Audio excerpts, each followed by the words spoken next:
couldn't peg them back. Matthew Richardson kicked 6 goals for the Tigers, who ran out winners by 37 points. Finally, the end of a controversial off-season. A big crowd at the G for the tasty first-up clash between two sides with high hopes for the year. Perfect start for the Magpies, who kicked the opening goal of the match and the season. Richardson to the open goal! First blood to the Magpies! A good beginning ended by the Tigers' big men. Beautiful mark, good play by Hawthorn. Ottens and then his forward partner Richardson combining to steer the Tigers into the lead. Hits the ground, fires a goal. But he's got it. Wakelin got flattened. Richardson took advantage of the free space. 4 for him in the opening term. The Tigers out by 5 goals at the first change. That is far too easy. No change in the second quarter. The Twin Towers still the focal point. The Magpies, though, put up more of a fight in the second term. Davis, But Richardson made it 5 for the first half, and at the main break, the Tigers had extended the lead to 6 goals. It was always going to be hard for the Magpies to fight back from that, and Bowden made it near impossible. And that's a wonderful effort. Wonderful goal. Rocker tried to lift his side and certainly got the crowd out of their seats. The Pies matched it with the Tigers in the third term. At one stage, the lead back to 4 goals, but Richmond had all the answers, lifting when needed. The margin still 6 goals heading into the final quarter. The final term appeared a mere formality. Again, Collingwood tried to save face. They got the margin back to 19 points. Cummings finished with 5 goals. But Richmond needn't have worried. Richardson finished with 6. The Tigers winners by 37 points. Murray Shaw, Sky News. Here we go again, a brand new season of AFL kicking off at the home of football. And traditional rivals Richmond and Collingwood, and you guessed it, no love lost here. A good start for the Richardson clan. Mark putting the Magpies on the board. Here goes the kick up towards the Collingwood 4-forward zone. Richardson to the open goal. First blood to the Magpies. And it was Matthew getting the free kick to boot the Tigers first. They traded goals in the opening minutes, then the Tigers pulled away. The mark is taken by Richardson, hits the ground, fires a goal, and he's got it. Matty Knights was having a big impact. Superb passes setting up Cracker and Ottens. Richardson broke clear of Wakelin again. He booted 4 for the first quarter. The Tigers had 9 and led it by 5. But it wanders down towards the pocket, taken by Tivendale. That is far too easy. Left half back. Sends play up towards the wing. Bathiris came hard, got a fist on it. Oh, very clever. Campbell to Tivendale. He runs down towards the 50. There's a troop of them down there. There's some shepherding. It's allowed to go. So Tivendale could get his second goal as easy as you like. In fact, that's 3. His second in the space of a minute. And a beautiful mark taken there by Jason Tawney in front of Richard Cole in his first game tonight. Tawney concedes ground to Cameron, who's a beautiful setup of the ball. He kicks it up, looking and finding Ottens. The Twin Towers are taking Collingwood to the cleaners tonight. The 78% probability from this spot from the last 4 years of football for Brad Ottens, who made his debut back in 1998. He comes in for his second goal and for the Tigers' 12th. 37 points the difference. It is now 43 points the difference, and the Tigers are starting to massacre the Magpies at the MCG. Leon Davis, particularly when you consider the quality of the opposition. Darren Gaspar there step for step, and suddenly Davis manufacturing a goal. Bowden getting busy. High ball, floating it out towards the wing. Roden on the ground, kept out of the contest. Flying high was Scotland, sliding in with Courage King. Lays it off to Houlihan, kicks inside the 50. Going back, Richo. Well, at that bounce down, Dennis, there were 7 Collingwood backmen, and Richmond ran another player forward to match him up. So they played 7 forwards from the bounce down, the Tigers. 50 metres. It's which Collingwood player's going to ask what it was for, and we might get an answer. He's having a night, Richo. 7th mark, Dermot. We saw him in the... An explanation? He's doing it himself. Probability, I haven't got the figures, but I know it's good. Richardson, point blank range, gets his 5th. Wheels out of the pack. Stafford throws it out. Smothered by Buckley was good football, but it comes out to Knights. Gasper's handball was a beauty. Knights with the sweeping handball now. Out to Bowden, onto the left boot. He thumps it inside 50. Here's a chance again, but Burns gets to the front. That was very good play. Used his body and got in front of Rogers and took the mark. Played just 8 games last season. Well-delivered kick. Rintoul didn't hang on. As a result, they've got a problem. Beautifully picked up by Tevendale. Spears the pass into Rogers, who's marked about 20 metres out. Sharp angle. 13-5, 8-5. This to negate the goal from Rocker. Matthew Rogers goes with the right boot and steers it through. Lovely kick. Thumps it high and long to no one in particular. Tarrant came out, but Kellaway was there, and he took a very strong mark. Centre wing on the outer side. Kellaway kicks up. Nice mark taken there by Cameron. Plays on into the corridor. Have a look at this. Stafford gets the handball working. Tigers go forward again. Out on the lead is that man Ottens, and he takes the mark 40 metres out. And if he does that, he's going to be invaluable. And always hard if you break away from the team plan if you're the only ruckman in the side. Yep. Not the problem here as Ottens comes in and puts through another, and the Tigers are on fire at the MCG in round 1. 15-7, 8-5. Stafford in the middle for the Tigers, favoured by the bounce here. Rocker reaching over the top, slapped it forward. Gaspar's in the road. Clever kick into the path of Kellaway. Bounces obligingly for him, feeds it off. Bowden getting plenty of the footy now. Measures the kick. 45 and closing. And that's a wonderful effort. Wonderful goal. Gee, Joel Bowden has had a battle with Nathan Buckley. By Tarrant in the grasp. Gaspar on the burst. Lays it on. Hilton runs onto it. Pushes up towards the wing, barking the instructions as he comes. Kicks down towards half forward. Campbell is down there, waiting behind a half chance. Claiming the mark was Rogers, not paid. Campbell runs on, kicks towards the kickoff. Zantuck! Something out of nothing. Zantuck there, he took the punt, didn't he? And he just decided, well, this is no set kick. And yeah, he just helps it in the direction. And that's a clever kick by Campbell too. He actually put that in front. You see him laid across his body. Fair effort. And Eric Cantona would have been happy with that. Clement wouldn't have thought, I wouldn't think that Zantuck would attempt to volley that in mid-air, so... That's a nice way to bring up your first posse for the night. Yeah, paid a free kick to the Tigers. Campbell wasting no time. Fraser goes back. Richardson juggled, attempted the back. Like lightning, it's Cracker. And he kicks a goal. Suddenly the hopes of the Magpies have been snuffed out. 2 quick goals. 86. Richardson, as you can see, with an option to the far side, pleading with him as Houlihan. Goes in that direction. He's got the footy now. Runs forward of the wing. Kicks to the pocket. Tigers need a mark if they're going to score. The converse is true. Burns got back, took the mark, gives it to Rintoul. Well, they've got the mark they were looking for. Right on the siren. Kellaway has marked 20 metres out. Chad Rintoul hangs his head. And Andy Kellaway, not a reputed goal kicker, should get this one. We'd like to see the probability of this one, Dennis. And really, Chad This isn't home for him. This is not home for him, Andy Kellaway, but he should kick it. I'll take it. Kellaway kicks and kicks truly. Bit of a cushion on the board helps. You've got to know the state. Time. And they're taking the best shot from the Magpies, but the Tigers continue to lead. It's 19-8 to 13-8. State of the game, 32 minutes in. You've got to play the percentages. Tall marking forwards in the comp, and they went away from their game plan. Right in the centre of the ground, it was Buckley. He thumped it forward. Bowden's there. Has to come back onto his left boot. Has plenty of time. Has too much time, and then spots up his teammate. It comes down to Cracker.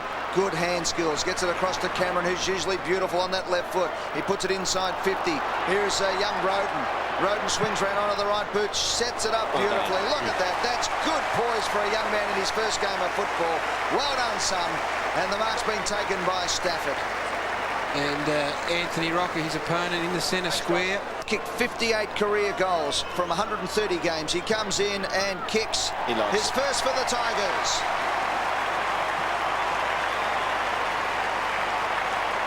Line. Fraser wins it down. Fiora, nicely done. Spins out of trouble. Kicks to space. Bowden, been handy. Lays it back. Kellaway pops one up. Hilton looks over his shoulder. Runs onto the bouncing football. Heads down towards half forward. Collingwood need to hold here. Spearing kick though finds Cameron on the lead. Yeah, he's such a good kick and field kick, but place him outside 50. He's gone the short. Man metres in the clear. Stephen Zilla has marked about 35 metres out. Or the year before he joined St Kilda. Now a Tiger. That's a lovely kick. Splits the middle. Will that end the resistance? Well, 18 minutes into this last quarter. Back amongst the action though, it's Hilton breaking away from the pack, kicks inside the 50. Richardson takes the mark, plays on, 25 metres out, gets his sixth. As I was saying, Krista Ducomat done a terrific job. Well, they've got to do something with Clement on Rory Hilton. On the boundary, picked that Dermot. He did look sore. Let's hope it's not too bad. Richo is off too with his 6 goals. Well, here's a chance for Leon to redeem himself. He didn't. It comes out to Campbell. Campbell around the body was fantastic.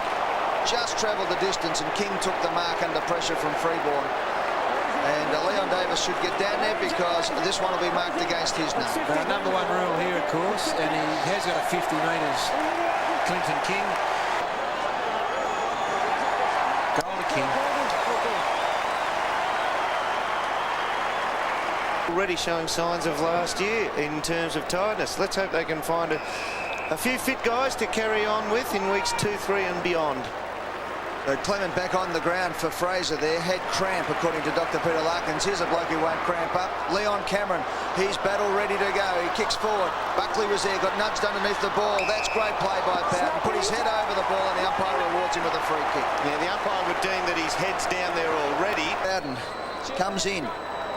Has kicked 1 goal, came in the 3rd term, and Joel Bowden comes in and ices it for the Tigers. Sweet kick. That's a beautiful kick from Joel Bowden. He gets his 2nd, and the Tigers pull away. As we said, they have dominated from the start tonight, the Tigers. The Magpies were brave for a few periods. Dying minutes of this one now. A particularly good bounce. Ottens drifting through. Lucuria at close quarters. Freeborn in 2 minds. Eventually feeds it back. This is Lockyer. Swings it out wide. Intelligent kick to Cole. Like the look of him. Plays on immediately. Chips it down towards the attacking 50. Buckley, who's tried his heart out, can't get back in time. Cameron somehow kept it in. Fiora stabs it across. Not 15. Rogers back to Fiora. Look away handball is effective. Taken by Campbell. Chips it up towards the wing. Putting on something of a clinic now. This is Roden off his step. In front Houlihan. He'd be delighted with his debut. And there's the siren. It's in the book. The Tigers, after a brilliant opening term, a record-breaking opening term, their best ever against the Magpies when they beat it 9-2, set it up, and this is the end result in front of a big crowd in excess of 65,000. Danny Frawley would be feeling pretty happy. 9-2 to 4-1 at quarter time, and they run out winners 24-11 to 18-10 as we get down to Tony Jones. Yes, and a very happy Matthew Richardson too, Dennis. What a great way to start the year, Matty. Yeah, it's good to get off to a good start and get the 4 points early. That's what you want to do. So boys did okay tonight.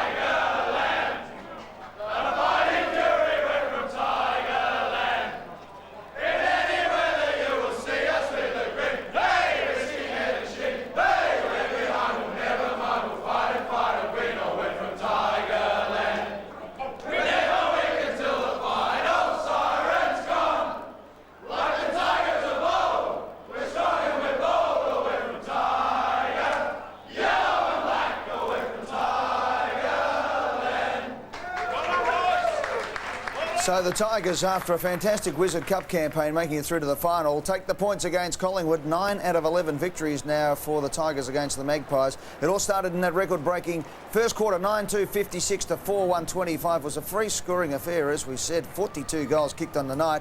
And for the Tiger fans, the main thing was they kicked 6 more than Collingwood and ended up winning by 37 points. Team was stronger and tougher this year, but the Bombers showed they were just as tough as they've been in previous seasons. In fact, Richmond didn't score a goal until midway through the second quarter, and in the end it was all one-way traffic. This was supposed to be payback for that 70-point loss in last year's qualifying final, but the black and gold half of a packed MCG was about to be disappointed again as Essendon confirmed their class with a first quarter blitz, the first goal coming within 30 seconds. Well done by Gaspar, knocked it away. Carousel follows up, on the bounce, gets the goal. All eyes on the Matthew Lloyd-Darren Gaspar clash, but like everyone on the field, the Bomber put his head in front.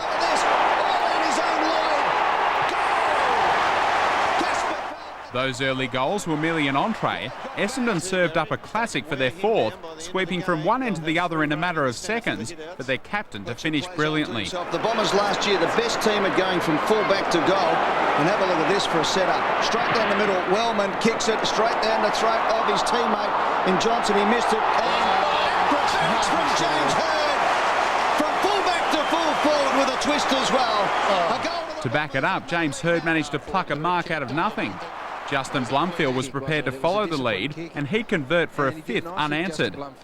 All this despite losing key forward Scott Lucas on match eve. But with Mark Mercury turning back the clock, they were unconcerned. Handballs over the top, Hill to Mercedes, into the open goal, and Joe Mercedes puts it through for the Bombers. 6-2, 38 to 3 points. Still no time for Kevin Sheedy to celebrate his 750th, but the comeback never came. Richmond just grateful to break their duck thanks to Adam Houlihan's bomb midway through the second quarter. It goes for home, and how about that? The game over at half-time, and right on the siren, Lloyd kicked his second to make the lead 67, just 3 points shy of that margin the Tigers had hoped to forget about. Point win for Richmond, 13-18-96 to Melbourne, 11-10-76. Goal kickers, Oshens, Rogers and Poyas, all with 2 goals for Richmond. And Gaspar before kick-off, Rory Hilton got the call back, and what a start. Did he take it? No. Cracker comes through beautifully. Hands off. Hilton along the ground. Will bounce through for a goal. It was the handball from Cracker that set him up, but it went downhill for Hilton after that. Oh, fantastic. Rory Hilton. Gutsy effort, but he dislocated his shoulder and we didn't see him again. Richmond kicked the first 3 goals. Melbourne came back with 2 near quarter time. He's a big kick. He's a big kick of the ball. Uze and Neitz getting the Demons back in the hunt. The Tigers pulled away again in the second. Goals to Ottens and Poyers and some great lead-up for Stafford. The outside will take it. No, he gave it to Cameron. Good choice in the end. Goes in long. Matty Rogers is lurking. Stafford's got it. Melbourne kicked goals either side of half-time. None better than Vardy's effort. Bruce kept his foot. So did Vardy. Oh, yes. He bothered picking it up. Didn't need to. Great goal. They booted 5 all up in the third and led for the first time, and Vardy kicked a second. Off the ground, it's a goal. But in the last, mistakes hurt the Demons. Ottens on the end of White's shocker and Richmond back in front. They kicked 4 unanswered goals, and the debacle against the Bombers a mere memory. And that is it. Demons with a chance to go into attack. Demons, well, take a big kick from here to go into attack. He's on the last side of the fence. 3 points the difference. I know what you mean, Dake. That's your attacking move. Yeah, sorry about that. Armstrong using White on the way out. Oh, Campbell! He made the steal, and the Tigers are back in front of the MCG. Oh, what a mistake! One home, Callaway takes it, and Richmond with a bit of time for Fiora. He's got a bit of time and space. Cameron linked up with him on the wing. Poyas, Whelan did well not to give away the free kick. McDonald sweeping, just hemmed in a little, but Rogers couldn't stop him get away through the middle. Couple of Demons, Brown. Good protection. Yep. Lowoden did beautifully. He did. Bizzle advancing down the ground. Goes long to half forward, looking for Uze, but Stafford getting in the road and using Campbell. What an amazing game this has been from Wayne Campbell's last quarter particularly. 31 possessions. Melbourne just needs something out of David Neitz. He's had 4 possessions for the game. Mark Pay to Zilla. Back to Campbell. He's really struggling with Schwartz off the ground. Oh, well done.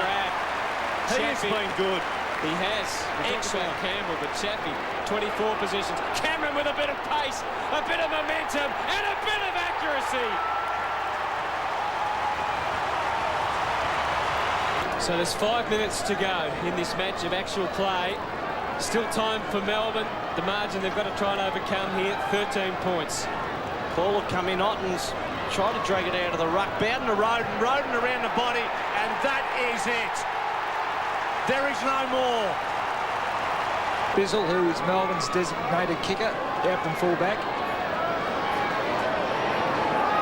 11-10 plays 12-18. 26 minutes gone in this last quarter.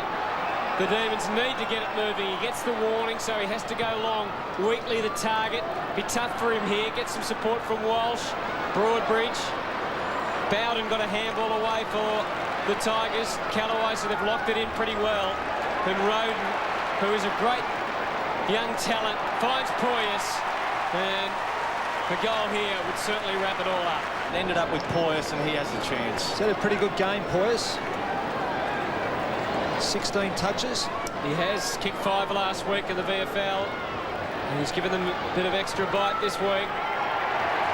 A little to the left, but it's done enough. It's a goal, and the Tigers on their way. Who, she's went at that left hammy in the end. And not surprising, Hutto, he's knocked up getting possessions. Yeah, he's just pointing and pointing. No one on the mark here, so not forced to kick. He did look like he'd hurt himself, didn't he, initially, by grabbing down to that hamstring.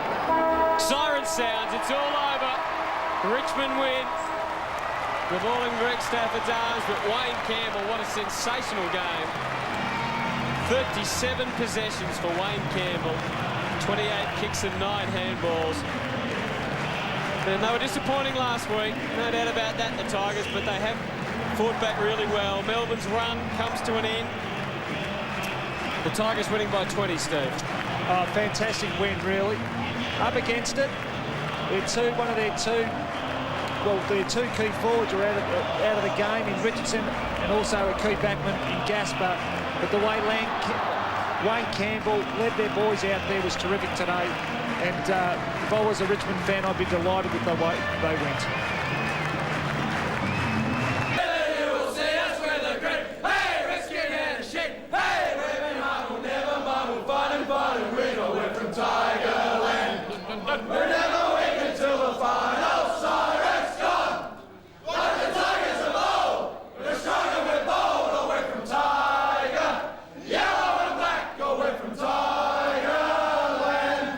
Fremantle was too strong for Richmond in the West, recording a convincing 66-point victory. Last 5 matchups with the Dockers, and after conceding the opening 2 goals, looked likely to add another victory, kicking 5 straight. Brad Otten's with a pair, before timely stuff from Matthew Knight. Loves the set up, right on the siren. Knight kicks a goal. It wouldn't carry over though. Freo rally to lock up the game, courtesy of Grover and Bell, before surprisingly leading by a goal at the main break. Can kick a goal. Hammers it home. Skipper Wayne Campbell kept his Tigers in touch with consecutive majors, but from there it was all Fremantle for the quarter.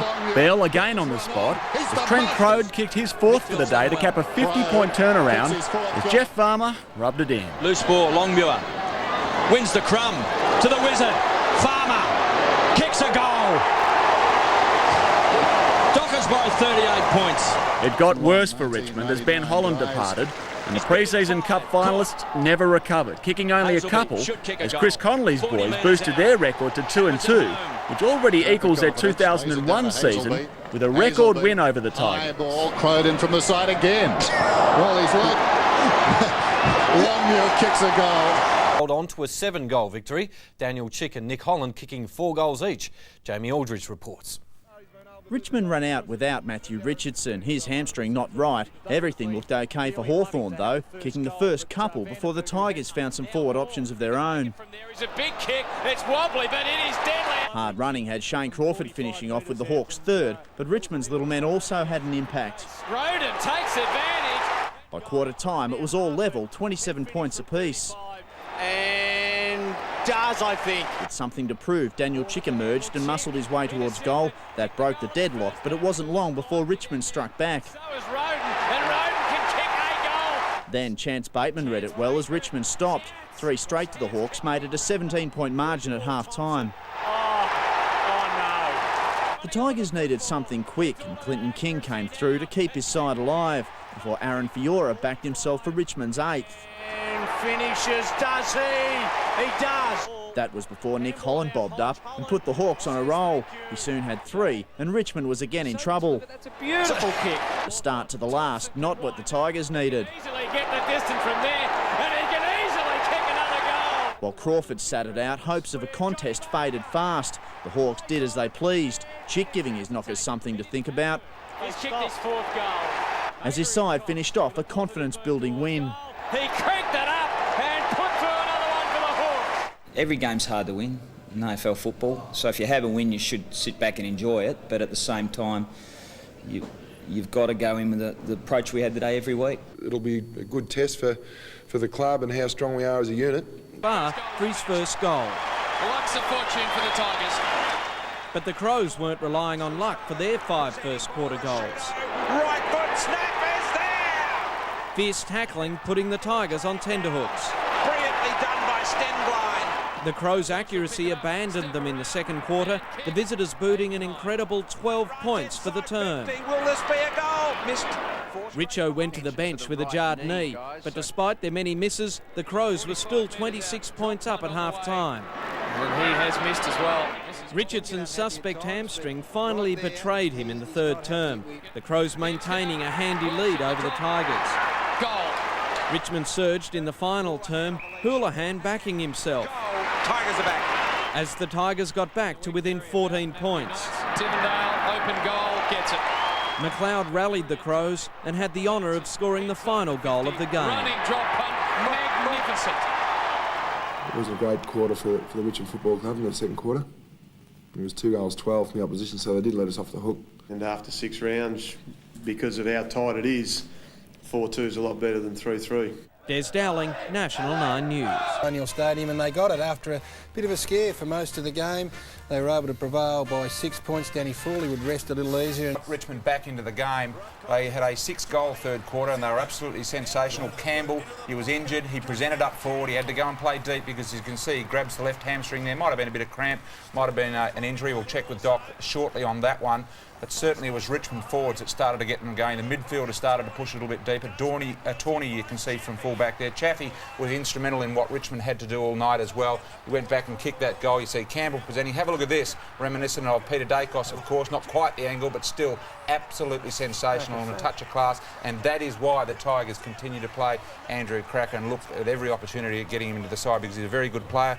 Hall was pretty well beaten. As you see, Zilla, he played a good game. Leon Cameron was his normal good by foot, and that's something that had been missing from the Richmond sides of the last few weeks, were their foot skills. How good's Gasper, though, that he can play on someone like Barry Hall? And I mean, King, it must be pretty comforting. Yeah, well, he gets the best full forward every week, and I know Spud's got faith in him to do the job, and he rarely lets us down. Think he was going to kick this goal, Andrew Callaway? I was hoping he'd kick it. Well, you're a liar, King. That was the sealer. That was the one that really got Richmond home in the end. It was a tight last quarter, each side kicking 2 goals, and it was this effort here by Wayne Campbell and Andrew Callaway that eventually tied the ball up. There's the tackle on Williams as he started to head goalwards. End of game. Richmond win by 6 points. Classic game. Richmond off to a monster start against Sydney. Tivendale so far out, almost in the back line. From 65, he gives it a massive thump. After conceding the first 2, the Swans head back with the next 4. Matthews playing on. The surprise packet was Stephen Doyle off the bench, and all of a sudden a key forward, converting both his chances. But he wasn't finished yet. Ball kicked to the goal square, and there he is again. He is killing the Tigers. 3 marks, 3 goals. Not a bad start. And with Shawbull enjoying his role on the forward line, Sydney was looking good. Play on, runs in and kicks. The third quarter was all the Tigers. They struggled to convert their chances early, but once they did, it opened up. 50, Cameron thumps it long. A scare when Joel Bowden was concussed after hitting his head on the deck. The coach so concerned he came down to check out his star recruit, but he didn't need him. A 6-goal quarter and Richmond was back in front. Cracker in the pocket, clever, he kicked a goal! Sensational play from Andrew Cracker! Barry Hall kicked his 2 goals either side of the last break. The Swans were back in front, but they didn't need to knock each other out. Mott pinging McPherson. Then Richmond launched their own killer blow, and again it was Tivendale. Tigers, Tivendale shouldn't miss, and he doesn't. Creswell ran off O'Loughlin to do his now traditional stirring finish. Not enough this time. Richmond holding on to win it by a goal. Their feet, but with Wayne Campbell kicking 4 goals, they won by 21 points. Jamie Aldridge has the highlights. Searching for their first win against Richmond in Melbourne since 1996, the West Coast Eagles converted early dominance to 3 goals in the opening term. He slammed it long and slammed it beautifully. In time on, though, the Tigers struck back, burst through Stephen Ziller before Andrew Cracker found some space. Cracker should kick the goal, and does. Then Joel Bowden grabbed a chance. Bowden will jump. All that wasn't enough to grab the lead. The Eagles staying well on top, their fleet of runners doing just enough to keep Richmond at arm's length. 55, wobbles at goal and it bounces. Nearing the break, the Tigers edged ahead. And kick a goal. It wasn't for long, the Eagles' effort straight forward, but Richmond's response was something else. Roden, this will be great. It is. He's kicked a goal from nothing. 2 in 2 minutes to David Roden, stopping West Coast in its tracks. By 3/4 time, the Tigers had opened a 10-point gap, not nearly enough to rest easy, as Philip Matera proved. Over to Phil Matera, that's his first. Wayne Campbell's 3rd was enough to steady things, but by the time he kicked his 4th, the contest was over. To 55, let's go. Long goal, Wayne Campbell. We wanted to make sure that when West Australian sides come over here, they cop their right whack, and I thought they copped it today. Jamie Aldridge, National 9 News. So 4 of 6 goal kickers, all ground level players for West Coast, so the ball will end up on the ground and pretty close to the same for the Tigers. Stafford out of the middle, did well, into half forward. King bounces, or favours King, gave it to Bowden. Bowden has to find someone into the pocket. Vardy's got it. Did well in the end. And against some pretty good or hot opposition in McIntosh. I was just going to mention that Dakes arrest.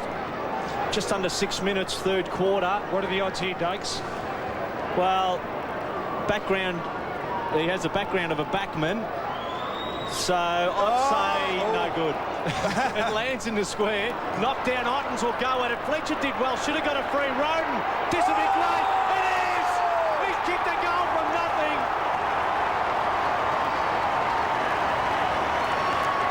They should have had this guy on earlier. The conditions are suited. But you will not see a better goal this season than that. Ottens is the contest. Ground level, runs into his own player. And talk about trying to describe what we've just seen. David Roden take a bow.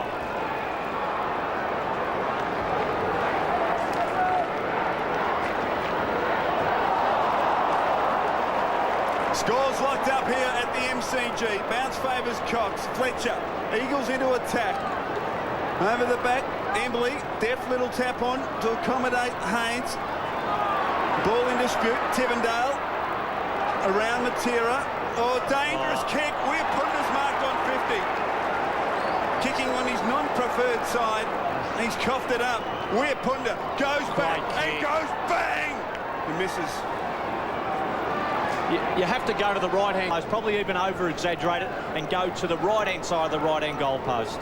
Eagles by a point. Really a bit of magic on both ends on that occasion. Roden up one end, Wirapunda down the other. So they lead by a point, West Coast.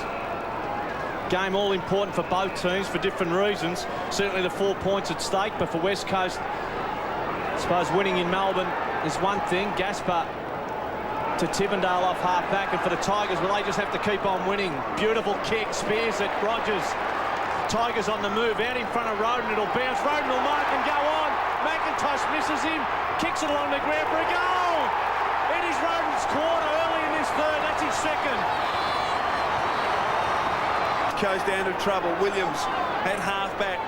Can the Eagles get a rebound goal here? They trail. Sweeping handball back to Cousins, who kept going.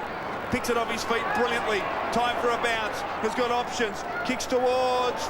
over the head, in fact, of Philip Matera. Oh, no. Fiora. Oh, handball to Tawney. Puts him under pressure. Gasper. They're under the pump now, the Tigers. Knight does well. Handball to Tawney, and they're out of trouble. They are out of trouble. Members side, Callaway or Mark. Andrew Callaway. Zantuck will run. He will be used too. Tries to draw and then goes over the top. Zantuck out in front of him. Bounced up to him. Need a goal. Good kick. Roden's got it. 60 from goal. Has to move it quickly. Campbell back in the square. That's where he's heading. Held onto by Jones in the end. Campbell's got it. Don't know if that hit the ground in the end, but the benefit of the doubt going Wayne Campbell's way. From West Coast, Rowan Jones. This one will have to go to the inside of the left goal post because the wind is pushing to the right of the goals there. Have to be a mighty kick, and it's a mighty kick.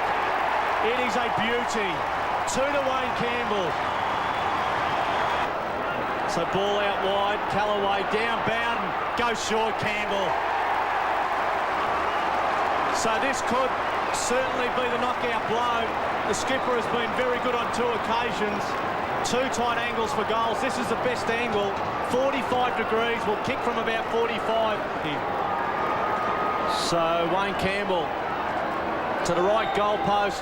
That is a beauty. Goal number 3 and the best of the game, the most important of the game.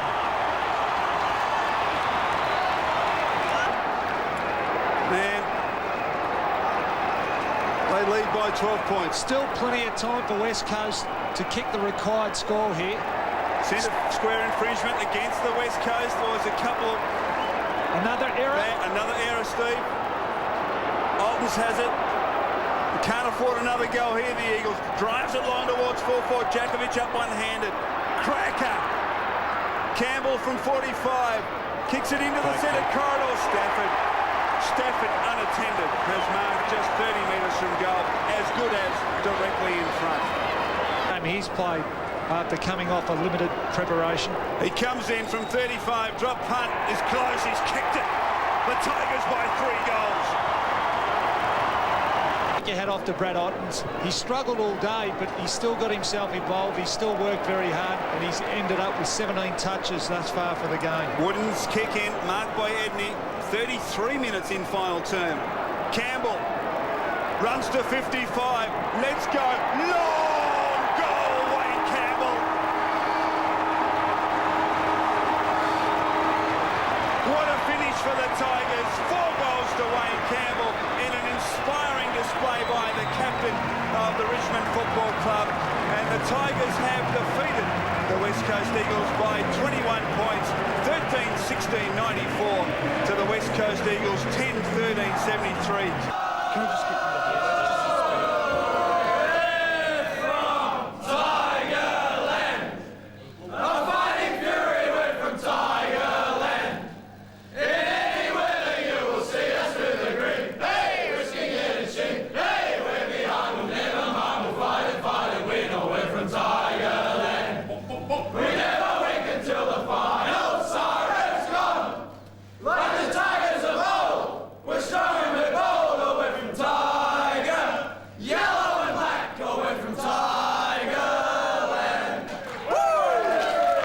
For the skipper, I've got no doubt that they would have been made well aware of his contribution to football, and in particular the St Kilda Footy Club. With his kids, Connor and Remy, which are funny names, really. I'm sure Danielle would have picked them, and they're lovely names. Ottens started up forward, and he was going to be the key here. If he stood up and kicked some goals, they were going to win. He only kicked 1 for the night, and that was it. We see here Rewald, who started centre forward on Gasper, another quality opponent, and did well again. Lowy kicking that goal. And Bowden kicks this goal here. This is in the second quarter. Only 2 goals kicked in the first quarter in an ugly game of football. But some of the youngsters for St Kilda halves, tell us about them that were able to step up. Tell us about the youngsters St Kilda halves. Del Sano, yeah, look, he came onto the scene, he started off really well, and then he sort of went a bit quiet. Look at that. What is that there for? Nick Rewald. That's Nick Rewald with Salt Lake City. Lenny Hayes. Yeah, we've got some good kids, and Del Sano's obviously one of the better ones, and this kid as well. I mean, lots talked about Nick, but you know, his biggest asset is his attitude. He's a fantastic kid. So 15 metres, Huff? Nah, you wouldn't have thought so. They pay that, mate? They paid that, and Thompson kicks his goal here and puts them out to 15 points in the third quarter, and they paid that 15 metres. Unbelievable. We see Milne here bobbed up again, kicks a goal, and that was three-quarter time. You could really sense you were going to win then, Huff? Yeah, we had a good feeling. We just went a bit defensive at the start of the last quarter. We probably should have kept attacking, and was one of the we sort of steadied a bit halfway through the quarter. Rogers kicked that, brought them back within 7 points of Tigers. Here's a free kick in the back here to Brett Voss. You can see the time there, 7 minutes to go, only 6 points in it. And Voss kicks a lovely, long goal and virtually game over. First win since Easter, and there he is, the great man getting carried off. For a slow start, they crumbled in the final term to lose by 19 points. More from Jamie Aldridge. As Richmond prepared to get physical, their opponents went low-key, and after the expected push and shove, it was the Bulldogs who settled best. Back into attack they go. Back into attack for a goal. They kicked two before Richmond replied with a quick couple.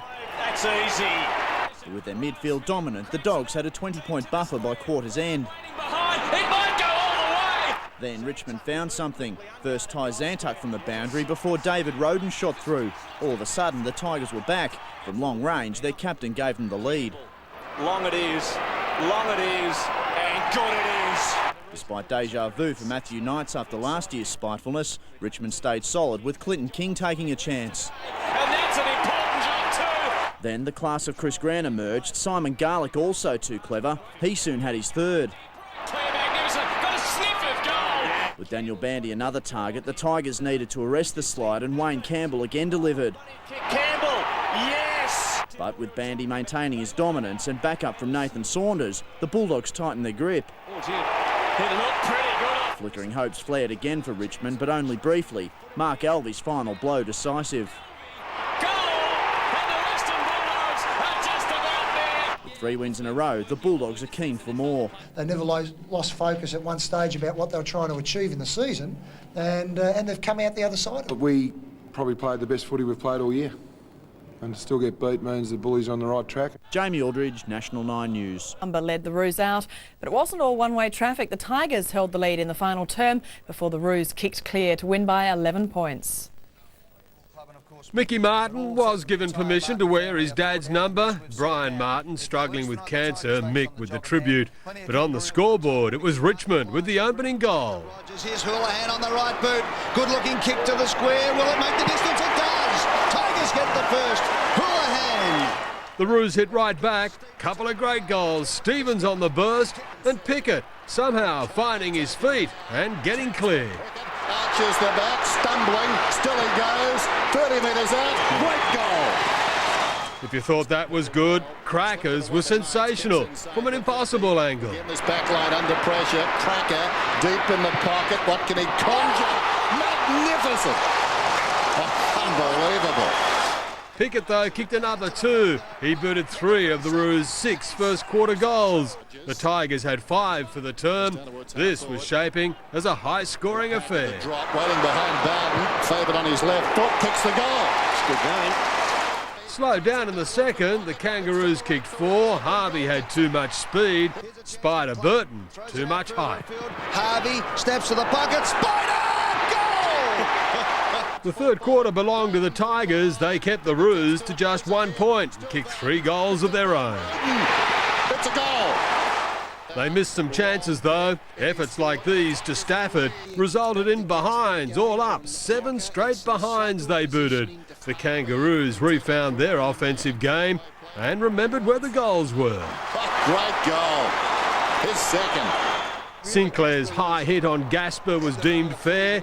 With Richmond's best defender on the deck, the Roos booted clear. 15 metres out, turns around, kicks a goal. They won it by 11 points, their 6th win of the year. For Martin, this was the sweetest. With Greg Stafford reported, Port has no complaints. Rob Waters with the highlights. Hopes were high with Matthew Richardson back. Richmond showed some promise against Port Adelaide. Tivendale proved he can kick goals. And Richardson made a positive return. He snaps the goal as well. Richo's back. Unfortunately, that's where it stopped. Didn't last. The Power booted 5 goals before missing. Corns around the They began dominating all over the ground. Too easy out of the centre. Schofield on target from 50. And this has to be one of the best sights in footy. Dew banging away. Did they get their second of the term? Yes, they do. Long range. Stafford was getting frustrated and the running duel with Primus boiled over. The Tigers' ruckman reported for using the elbow. Dew just used the boot, putting it in again from 50. It's a carbon copy.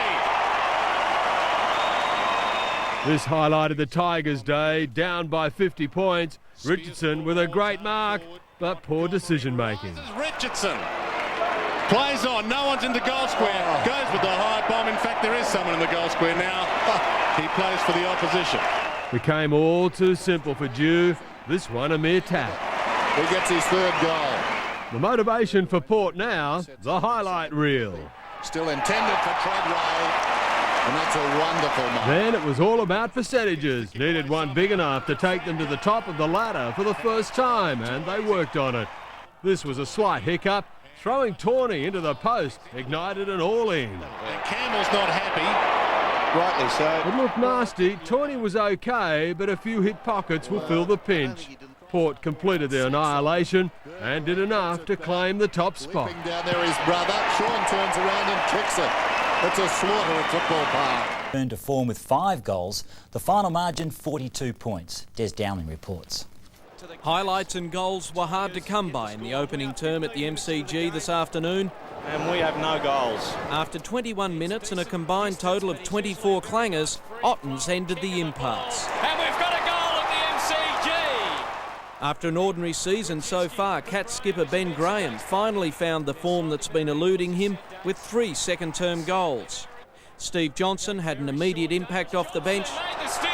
The young man only on for 30 seconds. And Joel Corey chipped in as the Cats' lead extended to 5 goals by half-time. What a beauty! Rookie David Roden did his bit to lift the Tigers in the second half. He's trying to inspire them, and this is pretty inspirational. But while he created opportunities, his more senior teammates couldn't convert. So Richardson, and he may have missed, I think he has. The coaches' boxes were a contrast in demeanour. Graham's confidence continuing to grow on his way to a 5-goal haul. Graham, he read it beautifully, Ben Graham. Cats need a goal, and Graham just makes sure of it. A 7-goal loss for the Tigers, leaving Frawley to ponder where to from here. The picture tells it all, doesn't it? Richmond. Yeah, season's over. Yeah, we can't make the finals now. It's disappointing. I've got no doubt at the moment there's not a lot of spark there, and that responsibility starts with me. But we're all accountable now, and if we don't perform, there'll be some consequences. Des Dowling, National 9 News. Their second victory of the season. On the bottom of the ladder, 1 win in 13 games, but amazingly Carlton started the match as favourites. The Tigers began the better though in a lively opening quarter. Hand pass to Pettifer from Ottens, and there's the opening goal. Richmond looked for every extra inch and raced out to a 4-goal lead inside the first 10 minutes. But Camporelli inspired a Carlton comeback. The Blues kicked the next 3 and at quarter time trailed by just 4 points. A goal to Corey McKernan early in the second quarter put the Blues in front for the first time in the match. The two sides wrestled with the lead. Camporelli's eventful match continued, forced from the field, the Tigers taking an 11-point lead into the half-time break. Left foot, it is a beauty, and they've kicked 4 on the trot. Kicking another 4 in a row. That's his third. It was turning out to be a milestone Richo wouldn't savour. The footy tight and brutal in the clinches, the Blues hitting back, the streak still alive, their turn to kick 4. McKernan leading from the front, his 4th had the Blues clear. And Corey buries the goal. Blues by 7. But in this arm wrestle, some pickpocketing by one old-timer against another was enough to turn the tide once more. Pettifer, 30 metres out, kicks the goal. The Tigers doing their best to self-destruct in the last. McKernan's 5th, putting the Blues back in front. It wasn't pretty, it was effective. Again the Tigers came, but after 5 straight losses, it seemed they had forgotten how to win. 2-1, Carlton won by points. Home by a point for just their 2nd win of the year. For the Navy Blues, this was one to remember. Yeah, it was heartbreak for the Tigers and unbridled joy for the Blues. It's now a race between three, between that pair and the Saints for the wooden spoon. Really, they'll need support down there. Rucks go at it again. Ottens reaches over the top. Camporelli, a half chance, spills wide. Ratton close to the boundary line. Kept it alive. Beaumont. It's still a live ball. Bowden over his shoulder. Careless defence by the Blues. Hand pass to Pettifer from Ottens. And there's the opening goal.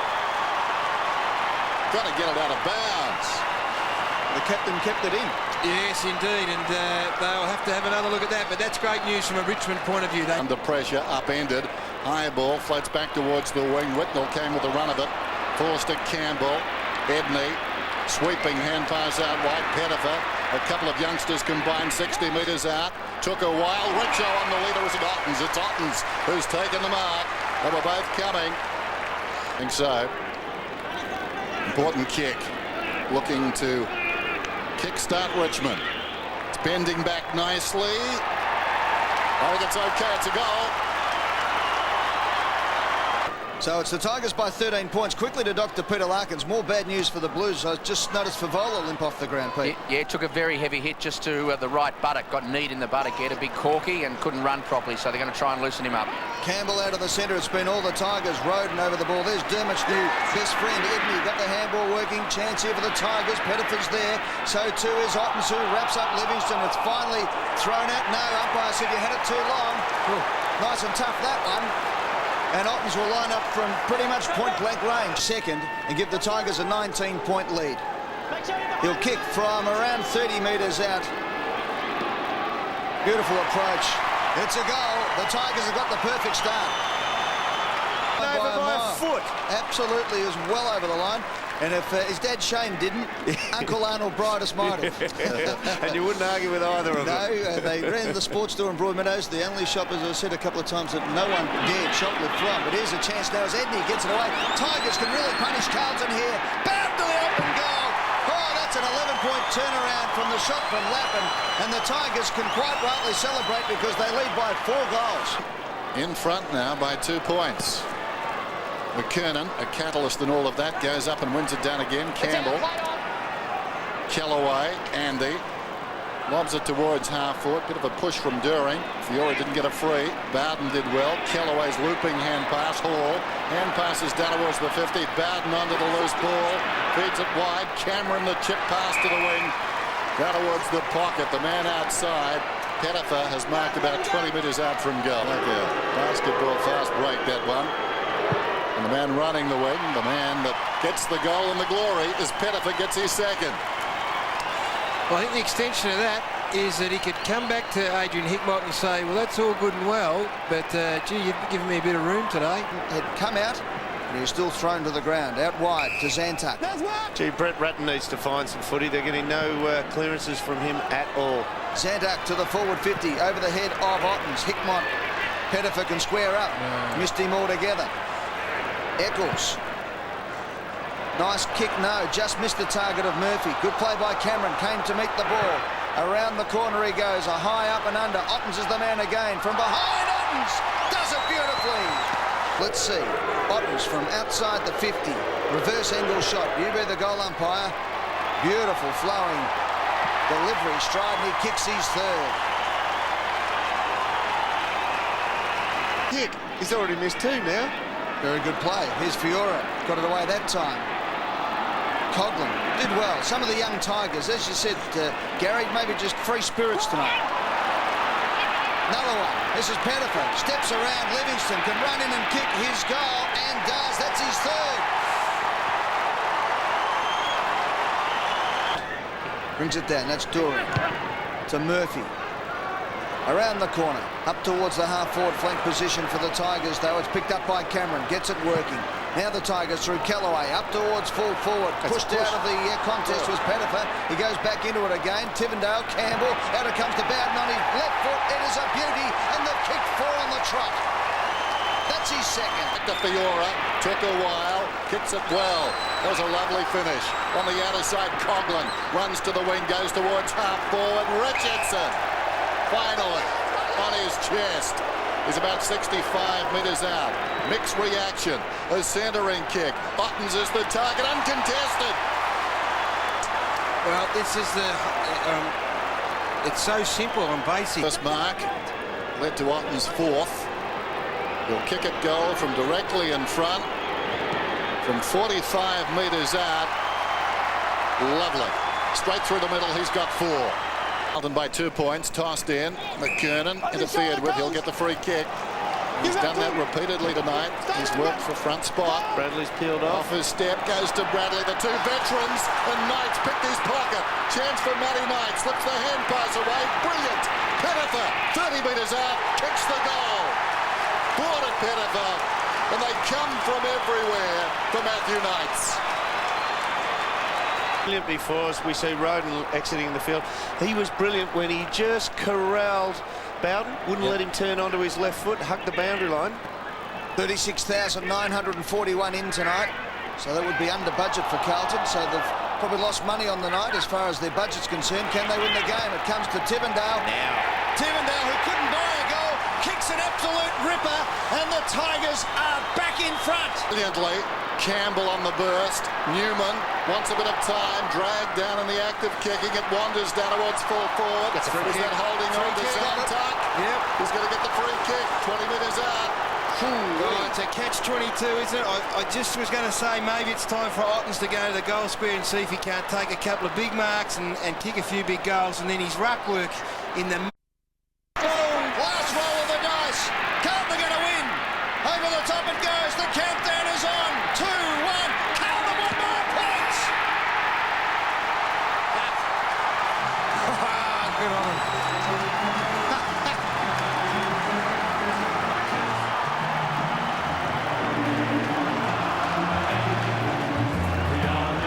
Look at that. Well, there's no doubt that Carlton have sung this song the second most amount of times in AFL history. And tonight they'll sing it long and strong. For a year, they've had wins against Collingwood and Richmond. Trot Richmond faced a monumental task against Brisbane. However, the Lions' form away from home had been indifferent this year, and the Tigers were keen to give their loyal fans something to cheer about. He loves the goal, and he'll love that one. A promising start, but the lead was short-lived. Brisbane was boosted by the return of Michael Voss from injury, and the inspirational skipper didn't take long to make an impact. Voss with just sheer strength again. Got rid of Callaway and goes short. What a superstar Michael Voss is. And he was joined by Alistair Lynch, who booted 4 goals in the first term as Brisbane opened up a 31-point lead at the first break. Richmond could have done with goal-kicking ace Matthew Richardson, but while he was back in the VFL being reported for wrestling, his teammates found themselves with a 48-point deficit at half-time. Goal square, Voss will go off the ground, another one. The Lions maintained their intensity after the break, catching Richmond off guard in the first 25 seconds of the third quarter. Inside 50s and straight away, what a perfect start. And they extended the margin even further as Darryl White chimed in. Now he steadies and he still gets the goal. Richmond did occasionally take advantage of limited possession, but the visitors just as quickly reasserted their dominance, with Lynch adding to an impressive tally. Spills to Lynch, he kicks 7. Brisbane completing an emphatic 63-point victory to secure second place on the ladder. It was a nightmare. The Brisbane Lions flexed their considerable muscle and got back onto the winning streak in a very impressive manner. The Tigers, it just goes from bad to worse. At half-time, but could only manage 3 goals in the second half as the Magpies ran away with a 40-point victory. Collingwood came out looking to break free from its controversial week. The Tigers hungry to take another bite out of the pies. They've beaten them on the past 4 occasions. Pettifer runs into an open goal. Last 3, but it seemed to only bother Collingwood. Richmond 2 goals up in no time. The Pies gave Brad Ottens the chance to score a third. Mark Coughlin kicked the 4th as the Magpies went without. Question of accuracy, 100%. The Pies bleeding, with skipper Nathan Buckley suspended. Others were ready to make an impact. That's really good body pressure. The Pies continued to play it the hard way, and it paid off. A soft free helped them get their first goal. Not much in that one. Nick Davis plucked their second. The Tigers now goalless. Collingwood had crept into the contest. Glenn Freeborn managed to land a blow unnoticed. Chris Tarrant is the one that turned the game. with thanks to Alan Didak. Nick Davis followed it up. I think he's kicked the goal. Fraser found a second. Didak ducked in to take the lead. One of 6 straight for the Pies, making up for their slow start. Leon Davis, then Rupert Betheris, had Collingwood up by 12 points and looking confident. Another one for the Magpies. They could afford to be, with 12 goals to 3 since quarter time. Didak and Freeborn had the game sealed. It's all over. If it wasn't, Fraser made sure of it, finishing 40 points clear of Richmond, suffering its 8th straight loss. Goals and looked on course for a comfortable victory before the Tigers hit back to lead at the final change, but the Bombers steadied in the last quarter, holding on by the narrowest of margins. The last night out as a football player for Matthew Knight. He and his club led out the Tigers against Essendon, whose motivation is staying alive. They scored the first through Scott Lucas. He managed 2 for the term. Matthew Richardson started with promise for the Tigers. Good looking effort. What a goal! Big fish in Paul Salmon didn't let one get away. And nails the goal. Matthew Lloyd also reeled one in, the Bombers winning the fight by 18 points. Both teams had subpar second terms. Essendon failed to go on with it, kicking 1 goal. Richmond couldn't get right. Brad Ottens flew momentarily, and Mark Coughlin coughed one up. Coughlin lines up the goals for the Tigers. But still they trailed by 23 points. Richmond did get it right eventually, firing up for the 3rd term. Essendon were left hurting. Gary Moorcroft with ankle trouble and a scare for James Hird.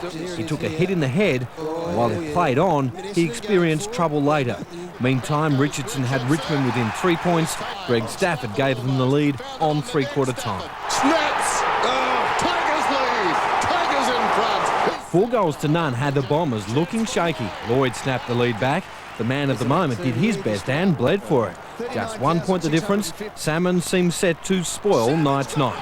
Salmon has kicked the goal. Bombers by 7 points.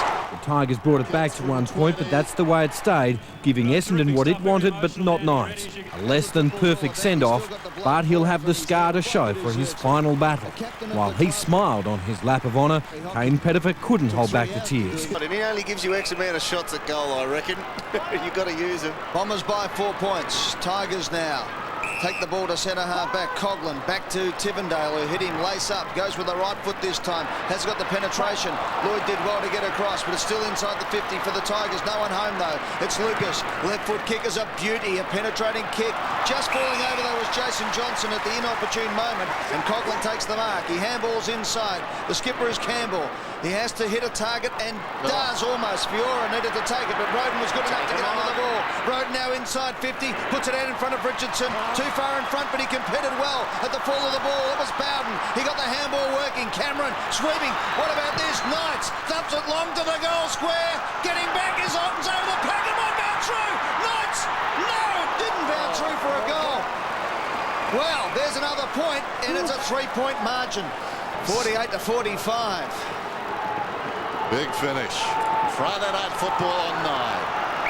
Ramanauskas to bring it in. Told to hurry up. Goes to the pocket. Another long kick outside the 50. He's doing it all, Jason Johnson, now taking the pack marks. What a heart. Left half back, short, Masiti. Perhaps they thought they were going to ease him back tonight. Oh. Far from it. Here's Ramanauskas again, pushing up, goes towards half forward. Plenty of Tigers there. Confidence. Chaffee got the crumb. Bowden looping hand pass. Now Cameron running it up towards the wing. Richardson wants it long.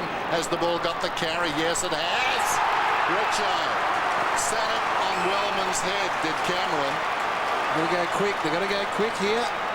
Just got to take him on. He's got to play on and get to about 51, 52, and he can bomb it from there. Just swing onto the right foot. If Cameron pulls away. Exactly. Leon Cameron needs to get out of the area. Good and catch. It was a dangerous kick initially from, I think it was Ramanauskas, who came inside the ground on the way down for Essendon. 8 marks for Matthew Richardson. 55 metres out. Runs around, gives it a ride. It's bending back. They compete about 5 metres out. Jacobs gets a timely fist. Angles it back across the line. Stafford, he stays in the goal square. Ottens goes into the ruck, and you don't get the 2 key backmen double teaming against the key forwards. 12 minutes, just under 12 minutes left in Matthew Knights' career, and maybe the Bombers' season. Lucas kicks out wide. Mark has been taken out there by Bolton. Over to Ramanaskas. Bomber starting to get a little bit of run going now. Up to half forward. Line ball decision. Umpire let it go. He's done well, this kid. Zantuck. Chaffee. Danger. A good kick. You've got to back yourself in at this time of the night. Kellaway looks up. Rogers is the man. Now they've got a runner on centre wing. Rogers' kick is a good one. Half volley. Tawney. Now it's Cameron. Kicks up the line, but there was no one there. The ball flicked out by Blumfield. Now it's back. Mark Johnson. Thumps it long, up to the 450. Lloyd is the man coming out, and a beautiful mark it was too. Matthew Lloyd quickly plays on, puts it in front of Rioli, close to the boundary line. Rioli pulls in a beautiful mark. He's going to play. He plays on. Rioli showing speed, runs in, could have had the shot. He squares it up. Knights with the saving punch from behind. Gasper, now McVeigh flicks it out. The Tigers have got the numbers. Tivendale on the left boot brings it out to Cameron in the back pocket. Knights could have saved the day. Yes, the hero could be Matty Knights if they win this one. They will play and replay that. Here he is with the football again. Left half back. 6-12 Essendon, 6-10 the Tigers. Short one. Campbell to Zantuck. He's at centre half back. Who will run it out the better? Zantuck's long kick. Otten's in front, knocked away by Lucas. The two big guys go after it. Otten's put paid to Lucas, found the footy on the ground, but numbers tell the story. Barnard, Jason Johnson, jams it on the boot. Chance for the Bombers. Carousel awaited, lost it, found it again. Confronted by Tivendale, picked up by Rogers. Jams it on the boot around the boundary. Charging in is Jason Johnson. Hall worked out of it. Bolton knocked it down. Bowden came out backwards. Down goes Hall. Ball up. After half-time, the Clang account, Richmond 12, Essendon 13. Yeah, well, a little bit of pressure comes on the opposition side, who had it all their own way early in the game. And they're not that good at the moment, Essendon. Clinton King warming up, ready to come on. From the ball up, Bowden was pushed out of the way by Kellaway. We'll have another bounce. Tony Jones, boundary side. Gary Lyon, of course, called for Duncan Kellaway. He's been back on the ground for a couple of minutes now, being shadowed by Heffernan. Ball up on the outer side. Big ball this one. Fiora went to ground, got up again, got the handball out to Kellaway, out to Roden, who can run through the lines. He has a bounce and takes him on. Ambitious, but he gets his kick to the forward 50. Lucas to the front, takes the mark in front of Ottens. He's been pretty good. I thought it might have been an area of concern for Essendon when he went down onto Ottens, but he's been pretty important. Blumfield is the target. The kick was out in front. Roden, this is where he's good at ground level. Johnson crunches him. We'll have another bounce. Tell you who's really helped to swing this game is Ray Hall. When he's gone into the ruck after half-time, I mean, I know Ottens takes the tap out, but when Hall follows the ball around, he was too good for Hilly, he was too aerobically strong for the other two boys, and they've had to put Bolton onto him now. We'll go to the dock in a moment. Johnson kept it in just. Now Tivendale takes it to the line. Coglanoff and Pettifer on. Throw in. Outer side. Hall gets the tap. Ramanaskas at the back. Bowden crashes his way through. Right foot kick is up to the half-forward flank position. Ottens pushes off Lucas. Good play. Cop one high, says the umpire. Got to get Richo one out for this next contest. Ottens has the ball on the true half-forward flank position. Richardson leads to the pocket.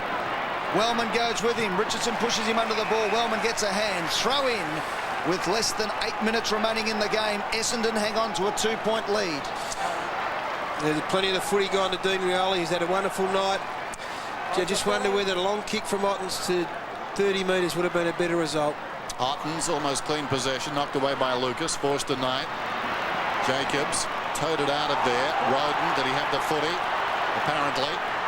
Mark Johnson, to no one in particular, goes after it again. Around the outer side, Blumfield upended. Cameron kicks it back towards 50. Jason Johnson, look out. Fiora on a collision course. Jason Johnson was hurt. He's slow to get up. Meantime, Duncan Kellaway goes down. And we'll have a ball up. Well, they can ill afford to lose that man. It's a good contest. It was a great contest from both boys. Duncan Kellaway has come on the ground to get on to Johnson, who's had 7 touches for the quarter. Hall nudged out of it by Bolton. In trouble, left it behind. Mercedes flipped it out. The throw Mark Johnson's had a big second half, 9 possessions, third quarter. He's had a couple now in the last. His run is important out of the back line. Bombers by 2 points. Kick comes in. Ottens, well done, Lucas, to knock it away. Ottens goes after it. Camped over the football, kept it alive. Mark Johnson put the body in, got rid of Kellaway, scrambles it out of defence. Rioli leads the race, got a little bit of a shove in the back. Knights goes to ground. They lock it up, and the umpire says, I'll have a bounce. Kind. Free kicks 12-8 Essendon's way. I was going to say he's a sentimental old fella, isn't he, that umpire? Very kind decision. 39,650 the crowd. And look at Knights. Well, he might spend the last minutes of this game, his career on the boundary line, because he's been opened up. 39,650 is the smallest Essendon Richmond crowd since round 11, 1994. Well, they've got to get this bloke bandaged up and get him back out on the ground as soon as they can. There's an accident here, just like a glancing blow to the head from Peverill's. 6.5 left in the game. Essendon playing for their season at the moment. Almost a push in the back to Carousel. Lloyd gets it up to Peverill. Peverill squaring kick to full forward. Gasper. Salmon went to ground up by a called play on. Gasper grabbed, got the handball away. It's tight into clinches, but the Tigers run the ball out of defence. Campbell now kicks out in front of his teammate. Running close to the boundary line is Bowden on his left foot. He gives it a driving kick to Richardson.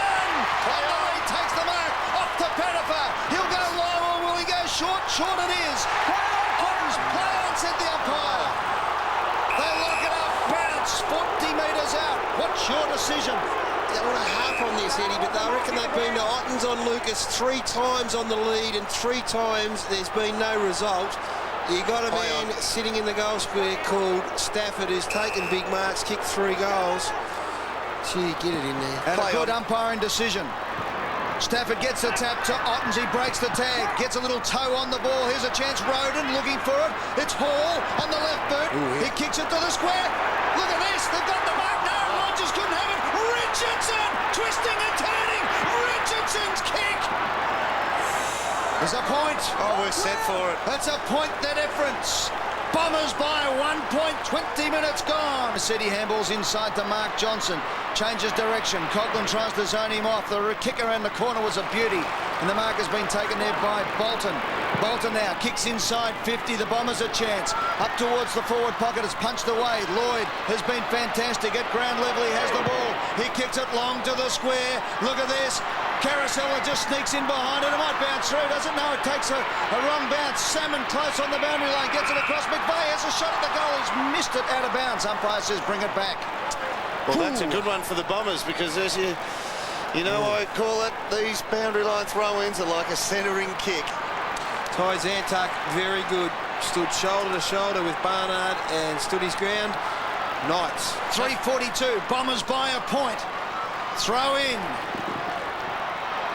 Salmon's got it. Salmon has kicked a goal. Bombers by 7 points. The old man has done it again for the Bombers. In the night, but perhaps in the season. Buttons knocks it down. Salmon again. Lumfield hooks it towards half forward. Campbell in front takes the mark. So the clock now, the enemy of the Tigers, goes out wide. There's still time enough. Gaspar's kick, not particularly good. Kellaway did well. Gaspar, long bomb. Stafford. He's a safe kick, but he wants to get it. Yeah, I did too. But he wants to get it through within the next 30 seconds. He got separated from Jacobs there. Beautiful split. Greg Stafford lining up for his 3rd. Kicks from 20. That kick had eyes. It's a goal. Seconds, it's a point the difference. The Bombers in front. Johnson tries to crash through. Kellaway tries to get the kick out. King goes over the top. Johnson got the handball out, but it's all Tigers. They can lay it off here through Fiora. They do. At the Campbell. Campbell looks wide. The kick is out wide, and Kellaway has to camp underneath it. Now the race is on. Tired legs running for the ball. Andrew Kellaway handballs to brother Duncan, who falls over. They're playing like they did in the backyard. Now it's back to the brother again. King going forward. The kick is a half volley. Beats everyone. Gasper handballs off to Coughlin. Coughlin finds some space where there was none. 55 out. He kicks long. Salmon gets back for the Bombers. Fish takes the mark. No, goes to ground. Gets the handball away. Inside 2 minutes remaining, and Lucas clears for the Bombers. Matthew Lloyd slows things down. Hard against the boundary line. Working overtime. Danny Frawley. Jason Johnson. A point the difference. Essendon season could well ride on the next 90 seconds. Zantuck, King, got it to Rogers, goes with the outside of the boot down towards half forward. Duncan Kellaway, head down, and this is a very good result for Essendon. Big clearance this situation here. Look at the time, just over a minute. And Essendon starting to throw numbers down, as you'd expect. Only 4 players in their forward half. Salmon battles with Ottens, who directs it down to Rogers. Here come the Tigers. Rogers sets it up, long inside the 50. Up was Lucas to knock it down. Carousella in the right spot. Chips to the pocket. Jacobs has got it. We hit a minute. And Jacobs hits the boundary. A minute to go, just less. The clock stops at 58. Bombers 54, Richmond 53. All right. Would like to hang on to it maybe, Danny Jacobs. 58 seconds remaining. Bombers by a point.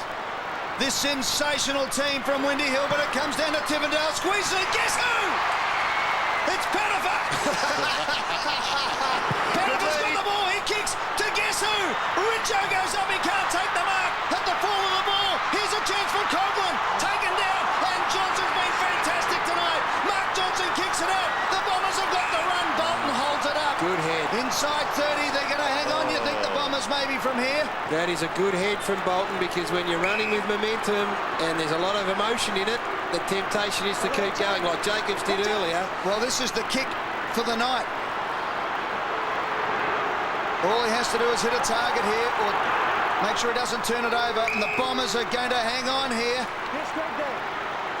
Inside 10 seconds, the Bombers by 1 point.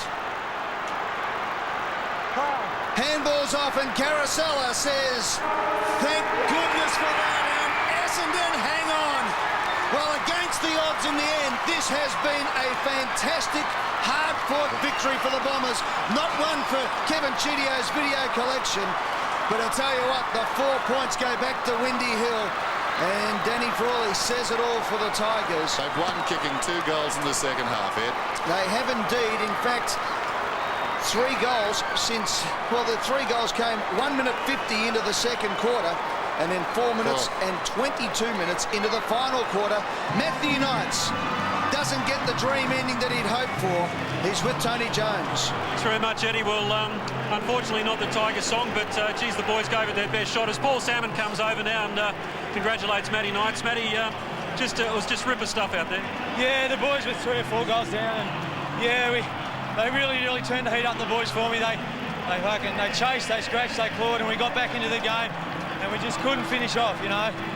Bombers, to their credit, they had on tough too, but you know, I'm just proud to play my last game for this great club. Ever since 1988, I've embraced the club. I really do love this club, and I think this club is going places, even though we've lost our last 7 or 8. It is going places, and disappointing to lose, but the boys had a real crack for me. Has it really hit home now, has it, Matty? It's all over? It'll probably hit home this week when I go to pick up my footy bag and I've got no training to go to and stuff like that. So, yeah, it's probably hitting home. This is the last time I'll see the Richmond crowd, the Richmond people. The Bombers have hung on tonight. They've gritted it out to win by a point, and they can reload now, and the Bombers can set sail for September, because halfway through that last quarter, it looked like it could have been all over for them. Indeed it could, Eddie, and they found a bit. They probably won't take a lot out. As Matty Knights runs a lap of honour, and that's a nice way to go out. I mean, the win behind him would have been the icing on the cake. Goes over and thanks the Richmond coaching staff, of course, who've played a big role in his footy career this season. Obviously made some tough calls on him, but it's character-building stuff, and he should just savour this. Yeah, it's a wonderful thing these days in football. Once upon a time, all footballers were supposed to remain stoic right throughout their career, but now we're getting a little bit of emotion into it, and we saw last year when Gary Hocking took 3 hours to do his last lap. But Essendon has stayed out for him, Ed, and the Essendon fans showing their appreciation of a great career right as well. There, Kane Pettifer. Talk about emotion in footy. A young kid who in his 2nd year is farewelling one of the Richmond greats, and you can never say it doesn't touch players in a way that perhaps we don't appreciate at times. And the Bombers move over to the boundary line here, and Kevin Sheedy, who understands well, the history of the game and the emotion of the game and just how hard it is to play 279 games.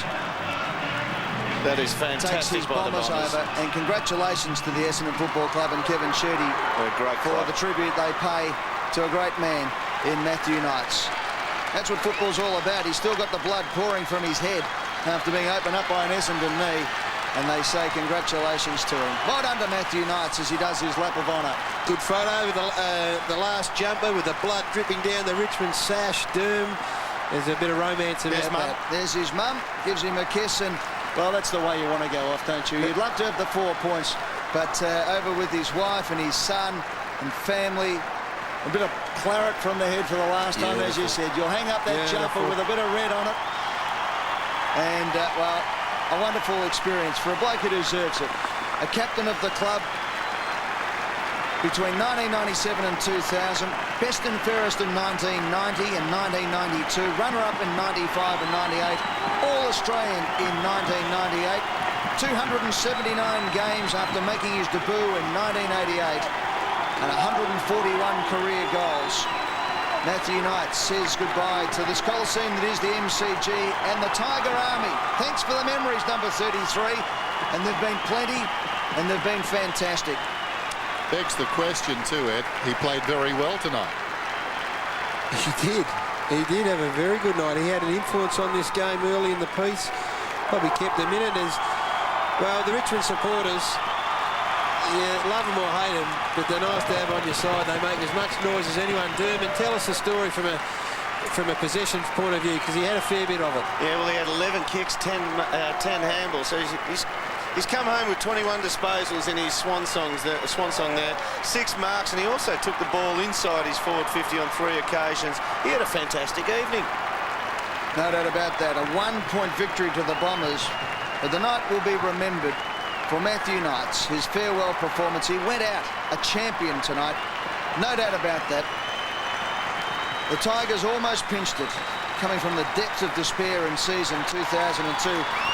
And even at half-time, they looked absolutely shot to pieces, 23 points down. Hit the front by 3 points at three-quarter time, but they couldn't hold off the Bombers, who won by 1 point.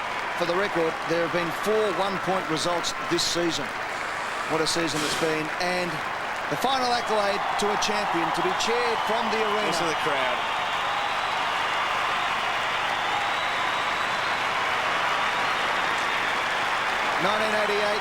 He turned up at Punt Road, and Tony Jewell couldn't believe this young, skinny boy from Mildura. And he sits comfortably, I reckon, in modern-day midfielders, and that's a very nice send-off. The Richmond faithful have hung around in big numbers, and he was a quality player at every level. I think that's the thing that struck me about him. He'd go into state footy and be just as comfortable as he was playing in the home and away stuff. He was he had some serious skills, Derm, and his vision was probably, you can't measure vision, but he saw it unfold as well as anyone. Farewell, Matthew Knights. You've done your club and your family proud. 9 wins now, 7 losses and a draw, and that gives them a chance of some September action, no doubt about it. The Tigers, Stafford kicked 3-1. He missed 1 shot in the last quarter. But despite a courageous last quarter comeback, they let the game and their spot on the ladder slip. Ribbing Matthew Richardson right from the beginning got a response. And while David Needs kick-started the Demons, Greg Stafford also swung one in from a tight spot. With the help of a no-look pass, Andrew Mills managed a leveller. Duncan Kellaway kicked a curved ball that had the Tigers ticking away. Needs interrupted the flow for his second, and Richardson was revved up again after getting rolled. His reaction could land him in hot water. Needs needed just one hand to grab a third. Darren Jolly impressed with 2. Jolly takes a screamer. But David Roden's trick was the best to date.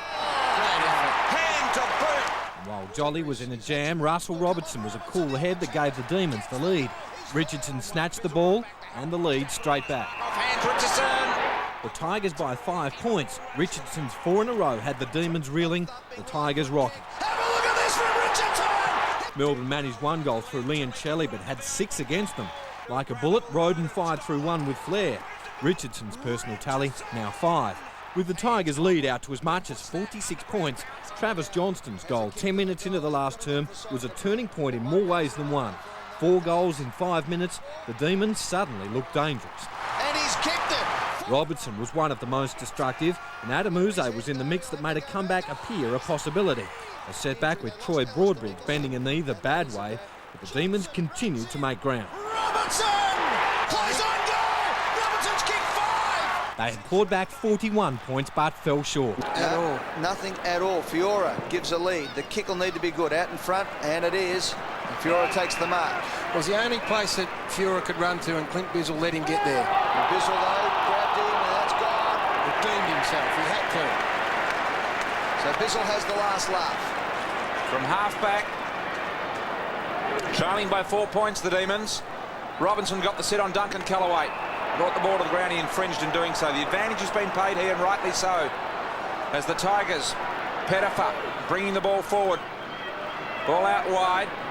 Soccer off the ground, Callaway. Richardson in front, Bruce. Nudges him forward, Stafford. Richardson gets onto a lucky ball, runs to the goal. Got two, Matthew Richardson, 2 in a row. Fair individual effort, Rocket, in the end. It was fantastic and concerned. Indeed it is. Bizzle from full-back. So the pressure, the scoreboard pressure, starting to mount on the Demons. Wheatley marks at half-back. Nicely judged. This is where they're falling down, the Demons. Can't get it through the midfield. Can't penetrate. Bruce didn't attack it. Lucky to mark in the end. Takes it away. Kick out in front of Godfrey. He marks. That's why Wayne Campbell will concede Godfrey the footy, because he won't really hurt you going forward. Tawney dashing through the centre square. Long ball. Danger. Ottens and Richardson both got the set. Richardson marks strongly and will line up for his third goal directly in front. 45 out. Well, one thing about today's game from Matthew Richardson, his pay packet is going up by the minute. The Tigers to keep some forward structure. I'll go one better, Gary. I'll say very good. 7th mark.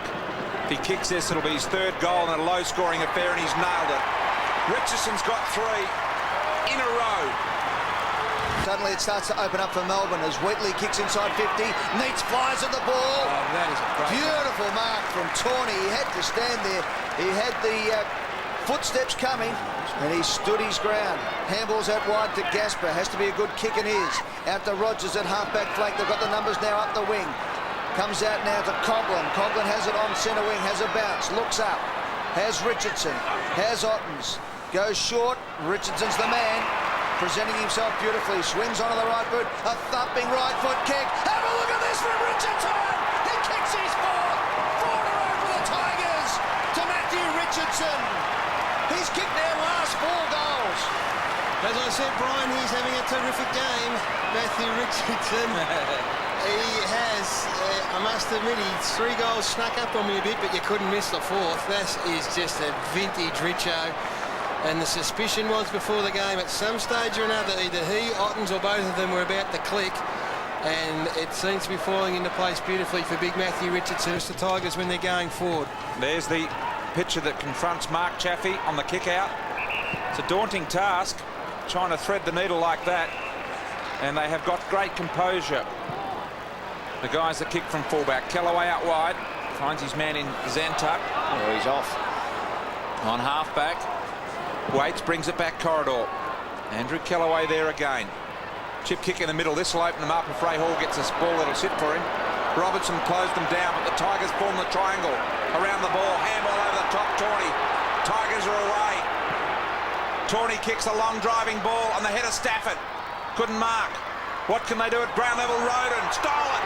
Got the ball again. I haven't seen anyone do it quicker. And he's done it twice for 2 goals. It was just in a pack and it came out like a bullet. You just thought, how did it get out? And it was this bloke. Oh, I want to have another look at this, Rocket. He just bangs it on. Terrific play. Terrific play. Melbourne are falling into the trap of getting too many players back behind the footy to worry about their height. I know Richardson's taking some marks, but they're not being able to get some run through the midfield. They've got to be able to run. Got the ball in straight away. Nice and quickly, Tawney, as they move it to centre wing. In the blink of an eye, Coghlan, opportunity with space to take a couple of bounces. Move the ball past the northern wing and kick it long, which has been the order of the day. Stafford, Richardson, Ottens, the big three are all there. Handball comes out the side door. Mills over to Rogers. Rogers goals. Got his first. Tigers have got 3 in a row. As I said before, have done their homework, have really stifled him and choked him in the midfield. 28-point Tiger lead. 2 minutes for the Demons to do something about it, but Coughlin runs to 50, skies the ball. Richardson! Unbelievable third quarter. He'll line up for his 4th goal of the quarter and 5th goal of the game. Point blank range. Richardson will come in and make it 34 points. At 3/4 time, crept over the mark, it's a goal. Richardson has 5.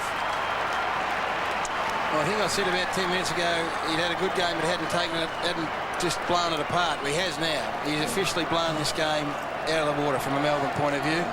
And, well, he was going to do it sooner or later, and full credit to him because he has worked very hard, Rocket. Yeah. We won't score. Take them on, take risks at all costs. Exactly what they need to do. Michael Roberts, Tawney at halfback, accepting. Kick over the top to King. As they methodically try and work it forward inch by inch. Short ball Stafford. Out of the mark. No one mans up, so he just runs. Long ball, the danger ball, it's been all day. Ottens one out with Bizzle. Couldn't win it, off hands, Coughlin. Left foot snap, underground, bouncing, goal! Tigers have got the start, they've kicked 5 straight. You want to win them, of course, Rocket. Yes, you do. Yeah. Yes, you do want to win them.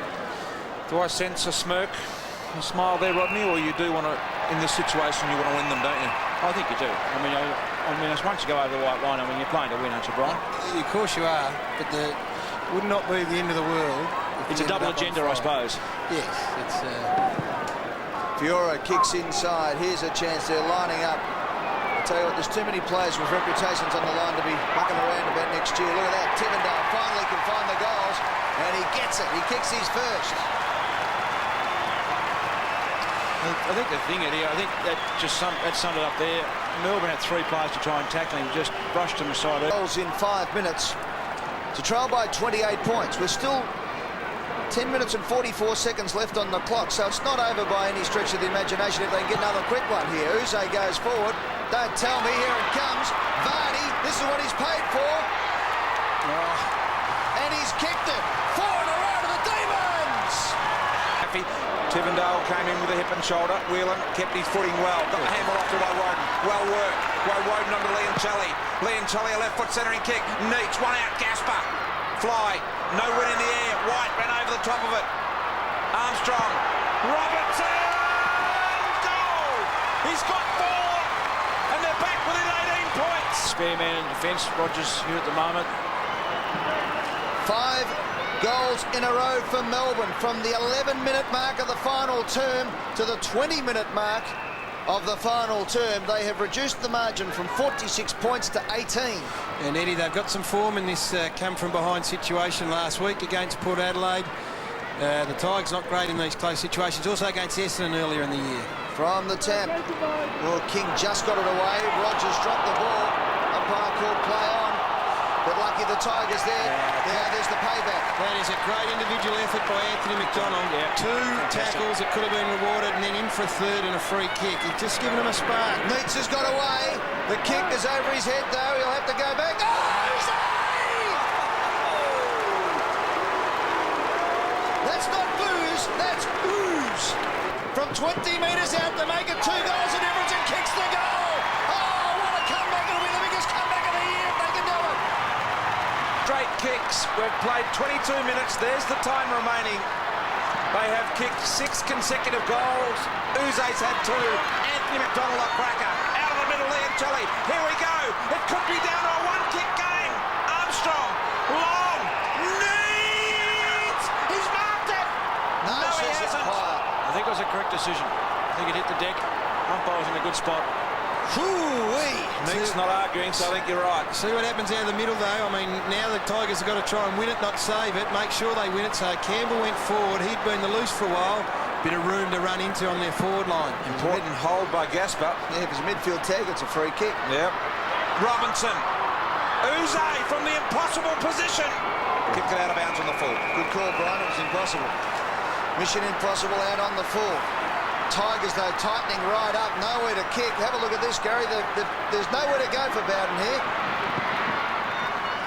Except for the boundary line, and it's straight back. Couldn't find it. Broadbridge needs to get the handball going. He tried to take on his opponent, and he's turned it over badly. Needed to get it straight back in. Kellaway's kick is to the wing. Richardson's the man. But there's so many demons out there. Brown. Done his knee, Broadbridge. All right, we'll come back to that in a moment. Ward thumps it long. Uze sets himself. Up he goes. Couldn't quite hold it. Wheeling around the body. Up to the goal square. 1-on-1. Bruce. Bruce. Ball up. Well, Cameron Bruce has had the horror day against Richardson.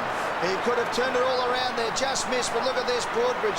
This is a tragedy for the Melbourne Football Club. Another tall defender in a lot of trouble with a knee injury. They lost Alistair Nicholson, and that is a bad one. Medial side, isn't it? Doc Larkins will come to you in a moment. Taylor. Yeah, well, Brian would know all about that one. Demarcation dispute coming up. Ottens concedes the behind. Now, that is a very, very vital behind, because now 2 goals to Melbourne will win the game. Well, they should probably... Well, actually, they probably don't want the stretcher on. Goals on the run for Melbourne. Melbourne went down by just 4 points last week. They're in another close one today. White. Campbell, handball, just to space. Demons got the numbers. Picked up Wheatley. Tackle, crunching by Zantuck. There it is, 5 minutes remaining, 11-point lead to the Tigers. That was bad play by Jeff White. Cameron Bruce had the city, should have gone for the mark in a protection mode and protected, but he tried to mark it and spoiled his teammate. Let's reset the scene now. 11-point Tiger lead. Demons have kicked 6 consecutive goals and are on the rampage. They were 46 points down. The 9-minute mark of this last quarter. Roden marked strong against Ward. Now they've got Stafford and Richardson as 2 targets. No one else deep inside 50. A lot of space for Richardson, and McDonald now pushing back into the hole, which is a good move. It just looked like far too much room for Richardson to move into initially. I'm not sure it was the time to pull up the sock from David Roden. No. When you're 70 metres out and you had your 2 key targets with a lot of room. Roden thumps the ball, drops short off the boot. Poorly executed McDonald mark. McDonald now brings it up. This is a vital play. Well, Roden it was for Melbourne. Punched away. Campbell shows the ball, then drops it, then held on to the man. Should have been a free kick by Roden. Members are screaming for a free kick. Kellaway crunched underneath. It spills out to Wheatley. Umpires are letting it go, which is good. Uze, there's plenty of demons if they can knock it forward. Walsh is over the top of it. They had the numbers, but young Coughlin went in hard for the Tigers. Now it spills. Campbell off the ground. And as far as Roden, look at this. Robertson's got it at half forward. He can run all the way. He runs to 60, thumps it long. Neats against 2. Neats against 2. It goes to the ground. Picked up by Rogers. Oh, he conceded some ground. He's put his teammates in all sorts of trouble. Chappie knocked off the ball. Turned over. Here's a chance for Melbourne. Johnson runs in. Robertson! Max! I tell you what, cast your mind back. Melbourne supporters will remember it. Rodney Eade will remember it. Plays on goal! Robertson's kicked 5! It's 5 points the difference! Rodney Eade will remember it. I was saying a Sydney Swans game, I think it was, Rocket Melbourne v the Swans. Robertson just went berserk in the last quarter and won the game single-handedly. Forward line pressure. You cannot buy enough of it. And the turnover comes. I thought, is this Armstrong? I thought he should have had a shot. He may have had a shot and miskicked it. Good effort here. Look at this, including Big Ray Hall. They've almost conceded the goals. Richardson going down there. 3 minutes remaining. Will they get Campbell back on the ground in time? King. Demons need to keep it moving forward. A lot of numbers, as Gary has pointed out, back in the Melbourne forward line. Richardson going down. Of all the players I'd leave one out in Richmond's forward line, it'd be Matthew Richardson right now. And young Lamb doing the right thing, taking him a long way away from it. Otten's in the middle. There's time. Make no mistake. Kicking forward 50 for the Tigers. Bizzle. Brown. Can they find the loose? They can. White with a penetrating thump kick forward. Big fly. Tivendale couldn't mark. Ground level. Demons haven't got the numbers. Plenty of Tigers around the ball. Ball up. Boys, as far as last quarter comebacks is concerned, the greatest margin comeback ever was 47 points. Demons are coming from 46 points behind. At 1, 2, 3, 4, 5 occasions teams have come back in the history of football from 47 points and once from 46.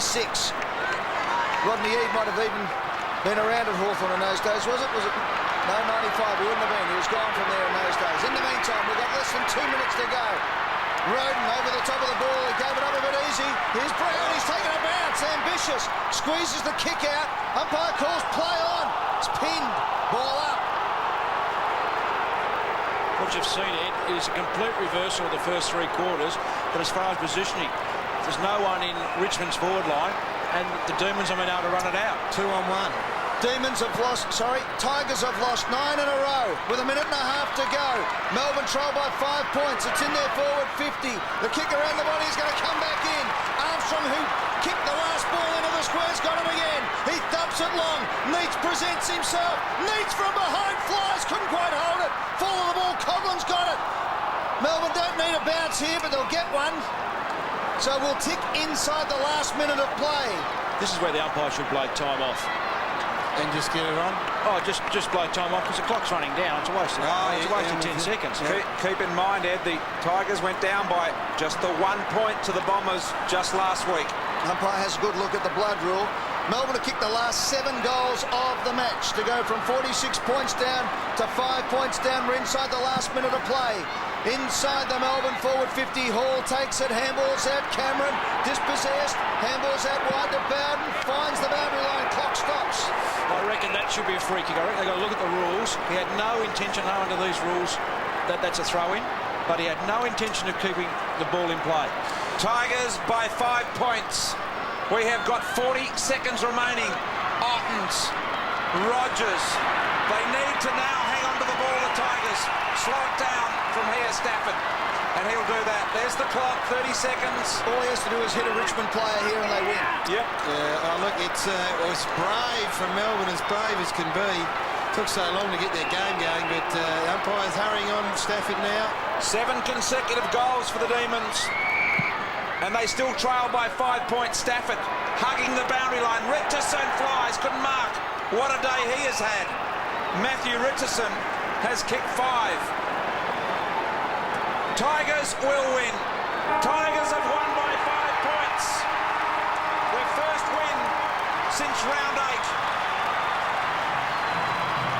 The Tiger faithful are very happy. Yeah, they get to sing the song, but oh boy, that sigh you could hear was all the Tiger fans right around the ground, and also you have to say, Gary, the Melbourne fans, because they showed they got the goal 11 minutes into the final quarter. They kicked their first goal, and then they kicked the next 7 in 18 minutes of football. Well, that would make Neil Danaher and the Melbourne supporters as savage as anything, because they played probably 15 minutes of footy, got within 5 points. You have to say Richmond deserved the win. 2 weeks in a row, Gary. No question. Well, it's not only 2 weeks here. I think you'll find there's probably been 3 or 4 occasions the run has been made when the damage has been done. And you take your hat off to them, because we spoke about percentage rocket, and they were able to salvage that. But really just got too far away at the moment. The man who cracked it open, no question about it, 4 goals in the 3rd quarter, 5 for the match. Matty Richardson with Michael Roberts. Well, Matty, all the boys are behind you celebrating. The Tiger fans have waited around. You were 46 points up. You've just snuck home. Yeah, it just shows when you haven't won one for a while. I think you tend to forget a little bit, but you know, a win's a win, and we've got the 4 points, but we let it go a bit there. So good for the club. 9 defeats, coming off 9 defeats, to do what you did today. Yeah, look, we had some good signs last week. We really had a crack, and we went down by a point. So, you know, I think we can show a little bit of form the last month. We have to get something out of the year. And, you know, it's just good to get a win again. You ran around in the first half. At half-time, did you take it on yourself to blow the game wide open as you did? 4 goals in that 3rd quarter.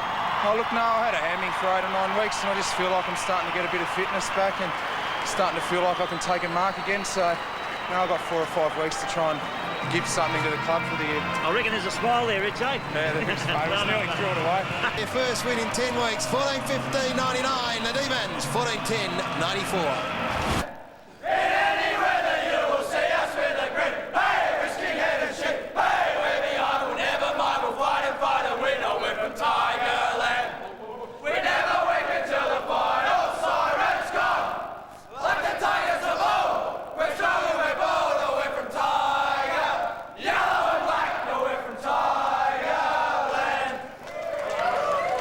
Yes, there you go. Sung with plenty of gusto too, and why not? It's the first time in 10 weeks that the Tigers have been able to sing that song. Crucial final quarter as the Tigers won by 50 points. Jamie Aldridge has the highlights.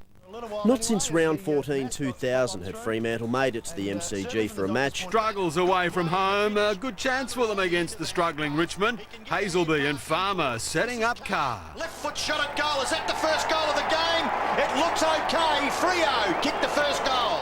But they were let down on the back line. Pavlich no match for Richardson, giving away the free. Also outmarked by Stafford in the square.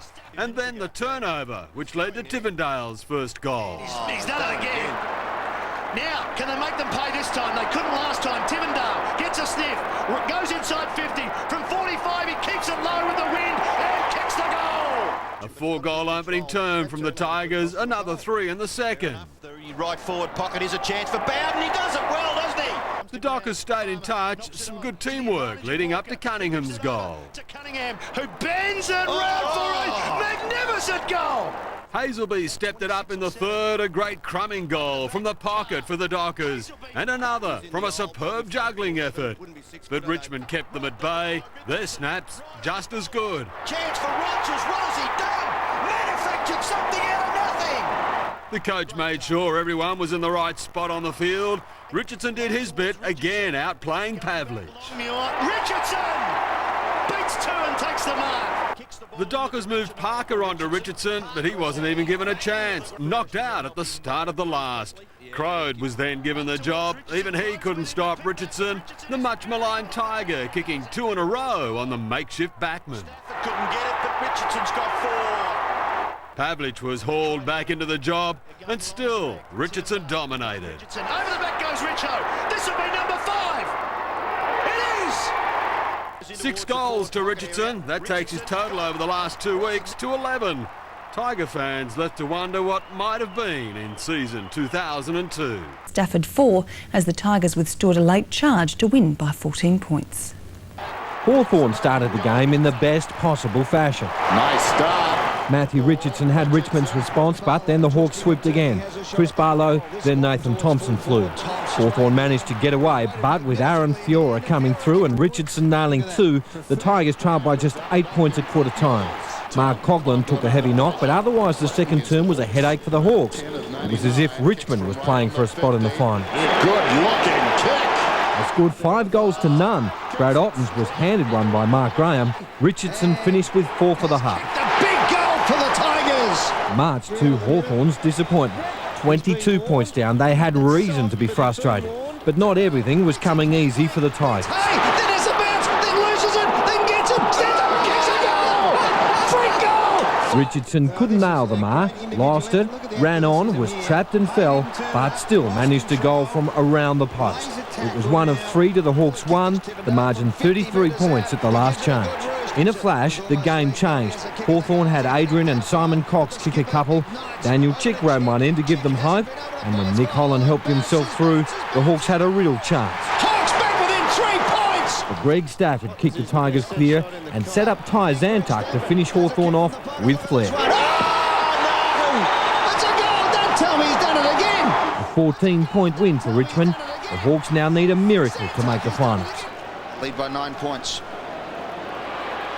Kick in, Tawney, just, Campbell on the burst, goes down towards half forward, good kick for Fiora, into space, very left-sided, the hand pass not too good, advantage paid, Cameron spears the pass into Richardson, well done. A bit of confidence back, which is fantastic. 7 marks, 3 contested, 4 uncontested, he took 19 marks against the Hawks, round 10 of 99, kicks from right on the 50, good looking kick. From the top shelf is third. 7 minutes and 20 seconds into the second term. The first goal of the quarter goes the way of the Tigers, and suddenly they're back within 3 points, and Richo has 3 on the board. Tigers out of the centre, up toward Mills underneath the ball coming in from the side. But look at that, with the run of the ball was great play by Tivendale. Wanted to play on. Now they're leading left, right and centre. Good lead, good kick, good mark. Royce Varney gets to redeem himself up forward. Royce is just that happy that he's up the other end from Nathan Thompson. But that's the beauty of this setup. Look at those, 3 tools out of the goal square. Bit of focus on Matthew Richardson, so they're not sure who to zone back on. And the absolute right thing was done on that occasion. Tivendale hit him on the lead. Royce has played 29 games of football. He has kicked 1 goal. One goal, 1 for the year, 1 goal, 2 in his career. This is a big kick for Royce to put the Tigers in front. Royce Vardy from 45 metres out, lining it up. Reverse angle shot, comes in, nurses it. 1 goal, 3 in the career. Royce in name only. There was a bloke who played in Tiger colours by that name. He did that plenty of times. Actually kicked the goal plenty of times. See, Hawthorn, actually last kick in, everyone went wide and left the middle of the ground vacant. Now they all pop up in there, so they're just trying to keep the zone in place here so they can try and get Cox to pin a hole in it. Cox to Rawlings. Hawks by 2 points. Rawlings, the high ball towards the wing. Holland, Vardy came over the top, angles it back towards the boundary line, gets it out. Matthew Richardson, as you said, Dennis, has had plenty of the footy in the air tonight. Leading mark taker on the ground. Nathan Thompson having a spell on the bench at this particular point in time. Yeah, I'd imagine they just give him about 5 or 6 minutes, so running for about 10-15 on the ball. Give Wren a rest. A nosebleed. Hand pass comes across towards Fiora. Chaffee from the wing inside the 50. Working strongly. Richardson again. Getting cold that time. Body to body. Hey, no chance. The goal here, and the Tigers will lead. This will give you a good idea how he recognises where the ball's going, makes all his body work here now, and at the point of contact where he contacts the ball, there is no contact with his opponent. Clever usage. Yep. So here's Richo going at his 4th. A lot of contacts there. Not the best contact. Slides towards the opposite pocket. Off hands. Bowden snaps. Set play. Oh, what on the top, if you don't mind. Almost sat there. Hawthorn by a point. Hard to practice that. There's Rawlings in the back pocket. Look at those little knobs on the top of the goalpost here at the MCG as well. Rawlings, short to Hay. Hawks are just back on the back foot a little bit here at the moment. Yeah, the Tigers are getting run off their back flank. Look at that. Rawlings over the top of Dixon, and the mark has been taken by Jason Tawney, who has kicked 5 goals for the season. Dermot, your thoughts? Yeah, the Tigers, off their own back flanks, are getting a lot of run now and drive up forward. And the ball's getting in and giving Richardson a one-on-one chance. So spending a lot of time in Hawthorn's defence, so they're just trying to chip kick it forward. Clangers not working. 16-9. Hawthorn with the most clangers. 3rd time lucky to hit the front. Tawney is the 3rd shot at goal. And he sprays it, as you can see, to the right-hand side. So the margin now back to a point, and the Tigers make that scores level. The Tigers have kicked 3 behinds in succession to go to 5-7 apiece. 12 minutes in to the second term. Schwab, his doctors told him to take it easy. He keeps getting games like these. Scores are level at the G. Great game last Friday night. Here's Rawlings up to the 50. Dixon arches the back, runs away, kicks it down towards half forward. Tigers with the numbers. Campbell drifting in behind, takes the mark. 37 apiece. Plenty of clubs around the league willing the Tigers on tonight. This is Ottens. Awkward one for Tivendale. Shinned away by Chick. Goes on and applies a rather unorthodox Shepherd. Loney, meantime, kicks it out towards the wing. Brown leads in the race. Newman is closing. They're running out of space. And it goes across the line. You can see the time remaining till half-time. Just under 11 minutes now. The margin was 8 points at quarter time. Thrown in. Wren. Fingertips to it. Goes again like a basketballer. Controlled it well. Vandenberg's hand pass. Kellaway bounced off the deck. Ottens. Well, to no one in particular. Taken by Cox. Crawford in characteristic fashion. Heads down towards left half forward. Pulls it back. Too much carry. Going back. Kellaway couldn't hang on. Graham did well. Cheeky boot in there. Trying to keep it alive was Dixon. It was across the line. Hawks regain the lead. Right, Cal. Just on that, Shane Crawford running flat out, boundary side, left foot, try and pinpoint a pass in amongst traffic. It's a pretty big ask, isn't it? Sometimes you've got to make it a bit less complicated than that. Good kick out to Duncan Kellaway. Rees applies a very strong tackle. Zantuck just slams it on the boot to a one-on-one contest, but Bowden was fantastic in front of Tallis and took the mark. 8th possession for Bowden. Umpire says cool it. That's a good match-up in the air for Richmond. Kick was a bit of a grubber. Tivendale was able to take it on the left boot. Kicks out looking for Richardson, and Hay. Richardson kept his feet and kept it in. Flicked it in for Clinton King inside 50. The Tigers go. Stafford's the man at full forward being held. Umpire will pay the free kick, and Stafford will get it. Once again, Greg Stafford recognised where the ball's going. There's a clear hanging on. You're caught behind. Holland's pointing to the scoreboard for him to have a look. Yeah, he recognises where it's going, Greg Stafford, and protects that ground. He's come over the mark. Doesn't matter because Stafford has kicked his first. The Tigers are back in front. He's great closing speed, but not Richo. He's got to play him a bit differently to probably the majority of forwards. Good game. Tigers have kicked the 2 goals in this second term to lead by 5 points. And here come the Hawks. Tallis's kick was ordinary though. They're just starting to mistime their kicks going forward, Dermot, turning it over at the defensive field, the forward 50. Yeah, the forwards get into the wrong spot and drawing the kick away from the dangerous areas. Campbell to Coughlin, who did well. Conceded some ground to Tivendale, wants to get back on the left. Took too long, gone. He's actually given them a little bit since he's gone onto the ball now, Nathan Thompson. 3rd possession in that spot. Thompson, long handball out to Barlow at half forward, just sizing up the opportunities. He goes out wide. Hodge, who's a beautiful kick, steps his opponent. He'll have a shot here, Hodge. He runs in and kicks a magnificent point, I think. Yeah, just a point, just offline. Hawks fans trying to will it home. Did everything right, bar nail the goal. Campbell Brown gone to full forward. We saw him do that last week to great effect. Kicked a couple of goals, set a couple up. Thompson into the ruck. A couple of moves that just spark Hawthorn a bit. I would think that Greg Tivendale breathed a sigh of relief there. Carries his right foot only for balance. Here's Campbell, still in his defensive 50. 6-7-5-9. Chips it out to Kellaway. Takes the mark. Tiggy, turn the arms down. Chaffee cruises past, ignored. Approaching halftime, the Tigers should be well satisfied. Chaffee. Campbell has been very good in the last 10 minutes. Good kick too. Brilliant kick. And Richardson takes a wonderful lead, full-chested inside the centre square, kicks long down towards full forward. A couple of Hawks competed. Graham took the mark. He's a bit stiff there, I thought. Kicks it straight into an opponent, Ottens, who turns around and kicks a goal. His first. It's the Pies, and he's managed to outdo himself tonight. Kim Kilby asking for the tapes of Friday night football these days. Funniest home videos. There's a chance Mitchell caught one in the back. Yeah, got the free kick.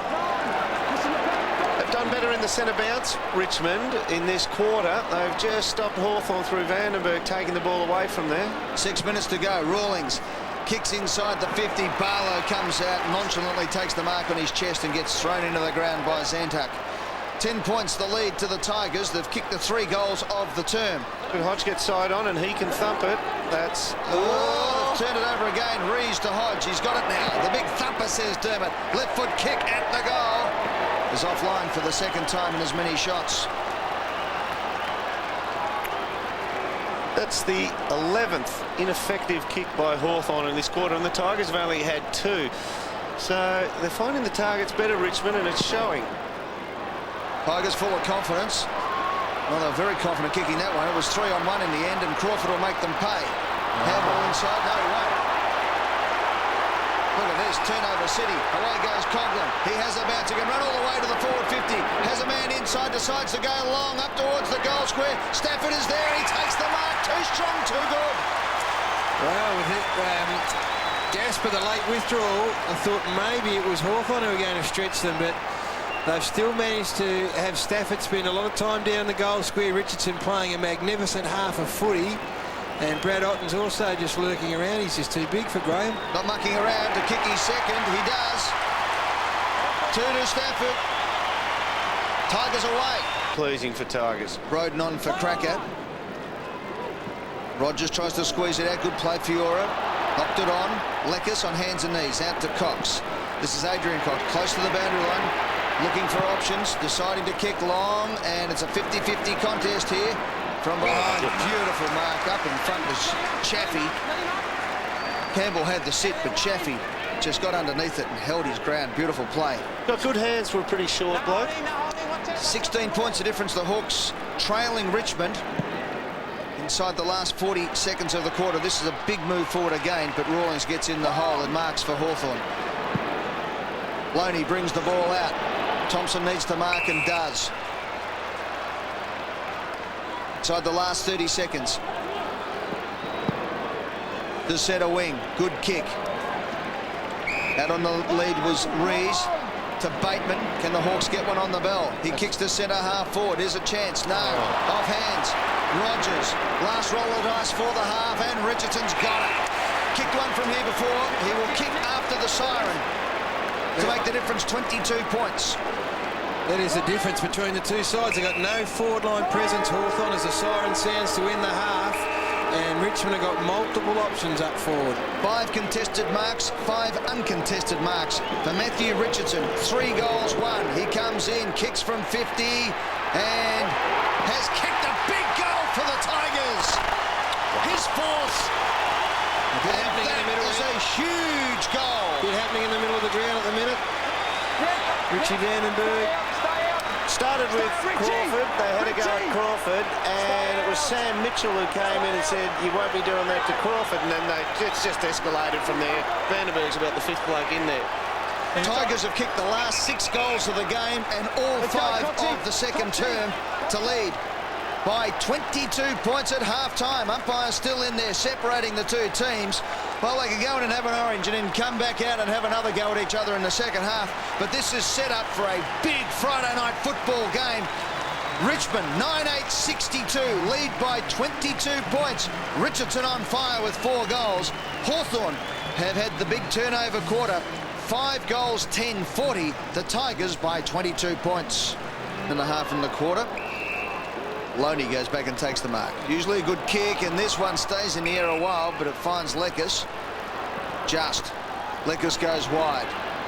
Stone takes the mark on centre wing. His first touch in the game.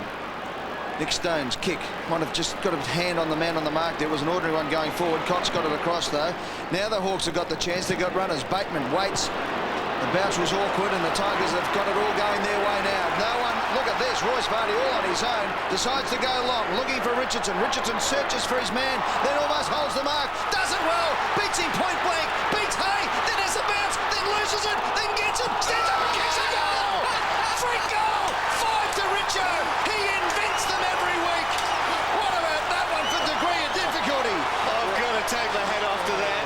And I would say, you've called it there, the degree of difficulty.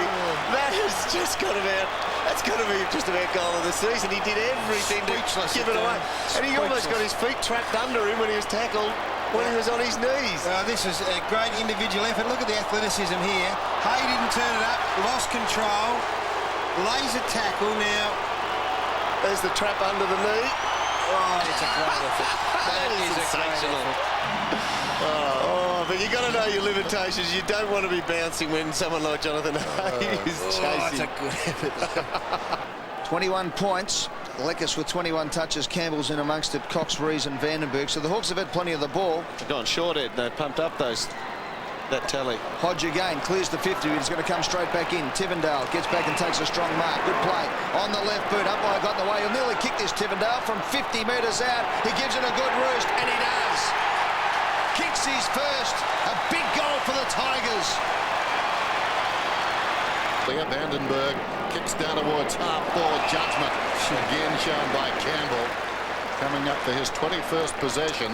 Has a career high of 30 against the Hawks. Round 11 of 2000. So by his standards, hasn't really excelled against Hawthorn. Bowden taken down. Tallis got him. Roden brilliantly done. Gets away. Beats Brown. Roden on a run. Up towards the wing. Well, needs to be careful now. Still he goes. Well done, young man. Roden kicks down towards the attacking 50. The impetuosity of youth is rewarded as the mark is taken by Coughlin. He could score, and if he does, Hawthorn will be hard-pressed to get back. Going to. Wonderful kick. His first. Finals hopes on the line in this game. Up goes Ottens. He gets the tap. Coughlin's been very good tonight. Finds his feet. Umpire let it go a long while. Ottens has had a snap at the goal. He's put it through. Did he blow the whistle? No, he didn't. It's a goal. He kicks his second. He let it go a long time. And Ottens kicked a valuable goal. No question at all, Eddie, that players stopped. Probably from both sides, but most importantly, yep, that's what Jade Rawlings is saying. Has been handy. Looping hand pass, releases Tallis, storming down towards half forward, pulls it back towards the middle. Brown couldn't hang on. Loose ball wide of the pack. Chaffee, toe poked away by Campbell. Chaffee onto it. Rogers, quick hands coming through Zantac. Comes across to Tivendale, goes with the outside of the boot, coming across on the angle. Tallis gets a hand pass away, loading inside the centre square, feeds it back. Rees, Tallis alongside the centre circle, sends it high. Brown launches himself. Campbell two-fisted. Down goes Tivendale, claimed immediately. They will have a ball up 45 metres out. Hawthorn firing now. Not sure what that means. I think he's been yelling a bit in there, Dennis, and he's fogged up the glass in front of him. They can't get any penetration through half forward now, the Tigers, at all. So Richo just can't get an opportunity. Get a gold coin for that on the corner of Punt Road here, damn it.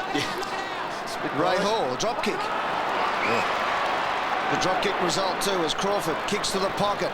Out comes Adrian Cox. Handball inside is dangerous. It's on here. Brown, look away, handball. Chance for Holland. Bounces, goals! Hawks back within 3 points. First for Holland. Can't teach that, can you? No. Here's Cracker. Well, we wanted the spark. We've got the Cracker. It comes out to Tivendale from 55 out. He thumps it long to the square. Here's a chance for Big Stafford. He's been good tonight. And that was sensational. Danger written all over that. Greg Stafford, each week that goes by, is learning to use his body better in the one-on-one contests in and around the goal square. And as a ruckman, I think Brad Ottens is the best set shot in the comp, but this bloke is very competent. So important they don't get headed, the Tigers. 2 goals, 1 for the night for Stafford. He comes in and kicks his third. And it is back out to 8 points. Wants to go. Vandenberg straight up the middle, just about 20. Tallis is on too. Short one. Vandenberg told he went. Smothered as a result, some indecision. Spills from Tawny to Mitchell. Brilliantly done, Zantac. Charged up the ground, stifled the hand pass, and gets the ball to Richardson. I'm not sure that didn't come out. Looked a bit that way. His first mark since half-time wasn't a mark. He kicks from Stafford. 60. Terrible kick, Stafford. Look at that, hit the ground. I'm not sure either. Gee, I'm not sure that one was either. That is a big couple of plays when you're only, what do you got, 8 points up. Oh. Let's have a look at this. What's that right there? I got it. I tell you who was fantastic then, Ty Zantac. His ability, he just took it on himself to run forward, smother it and turn it over off the halfback flank. Stafford, who's been terrific on the forward line tonight, comes in and kicks his fourth. Good play. Up the line, good lead, good mark, good football. Richardson to Tivendale. Oh, he's gone. Just break the tackle of Hodge. Then has a bounce. Kicks long. Stafford's going to be the man. It's going to bounce in front of him, though. Holds it up. Big Greg Stafford has a kick from the pocket. Look at this one. Oh, no! It's a goal. Don't tell me he's done it again. Zantac has done it again. He should be playing World Cup. That is an absolute beauty. Twice in a year. But he's thought his way through it, Gary. It's not a fluke. He's thought his way through it. He did it in round 1 against Collingwood. That time, I think, from outside the square. This time, well, he was right inside the penalty box. What about the cross from Beckham? It's a beauty. Look at that. Bend him like Beckham. Oh, no. That's a contender. Keane tucks it away. He is still playing in the back pocket, though. So he's taken it on himself the first time where he smothered the last one, which led to the turnover, Richmond goal. The last quarter. Told the story. Down goes Ottens. Have a ball up, 25 seconds to go. In fact, he's going to get a free kick. He was taken high. So the Tigers looking at a record of 7-13. Ottens content just to eat up the clock, having to stretch was Campbell.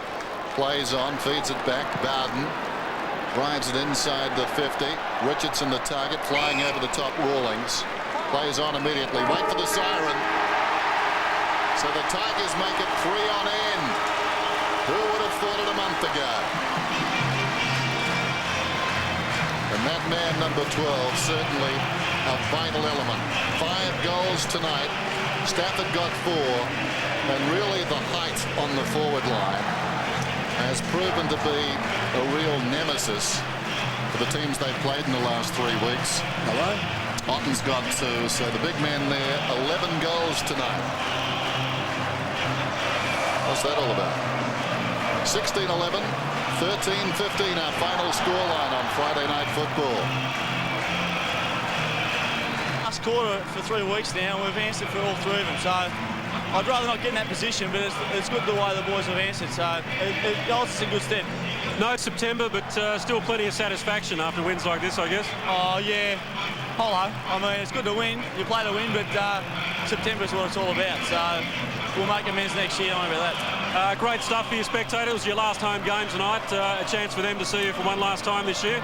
Yeah, they've had to put up with a fair bit this year, so to give them 3 wins at the end of the year at home, which is it's good for them, yeah. And just one final one quickly. You passed to Ty Zantuck down there. You obviously practice that at training, do you? Oh, the World Cup was the inspiration there. That's a planned move, so it worked, so it was good. All right, well, there's the encore, so go and join it. See you later. They're going to get blown out of the water early on. At the 14-minute mark of the first term, they were 15 points down. Chicken kicked the goal. It was 3 goals to 1, and they looked all the world like a top 8 side, the Hawks. But then, as we said, 9 goals to 1 from late in the first term to 3-quarter time, and it was all over. They had to fight back again. Holland, at the 13-minute mark of the last quarter, put the Hawks within 3 points, but goals to Stafford, 2 goals to Stafford, and then a free goal to Zantuck. We saw 2 beauties tonight, Zantuck and Richo, and then a goal to Loney was a consolation prize for the Hawks. Richmond have gone up by 14 points, 16-11, 107. Hawthorn 13-15, 93 will join the Tigers in the room.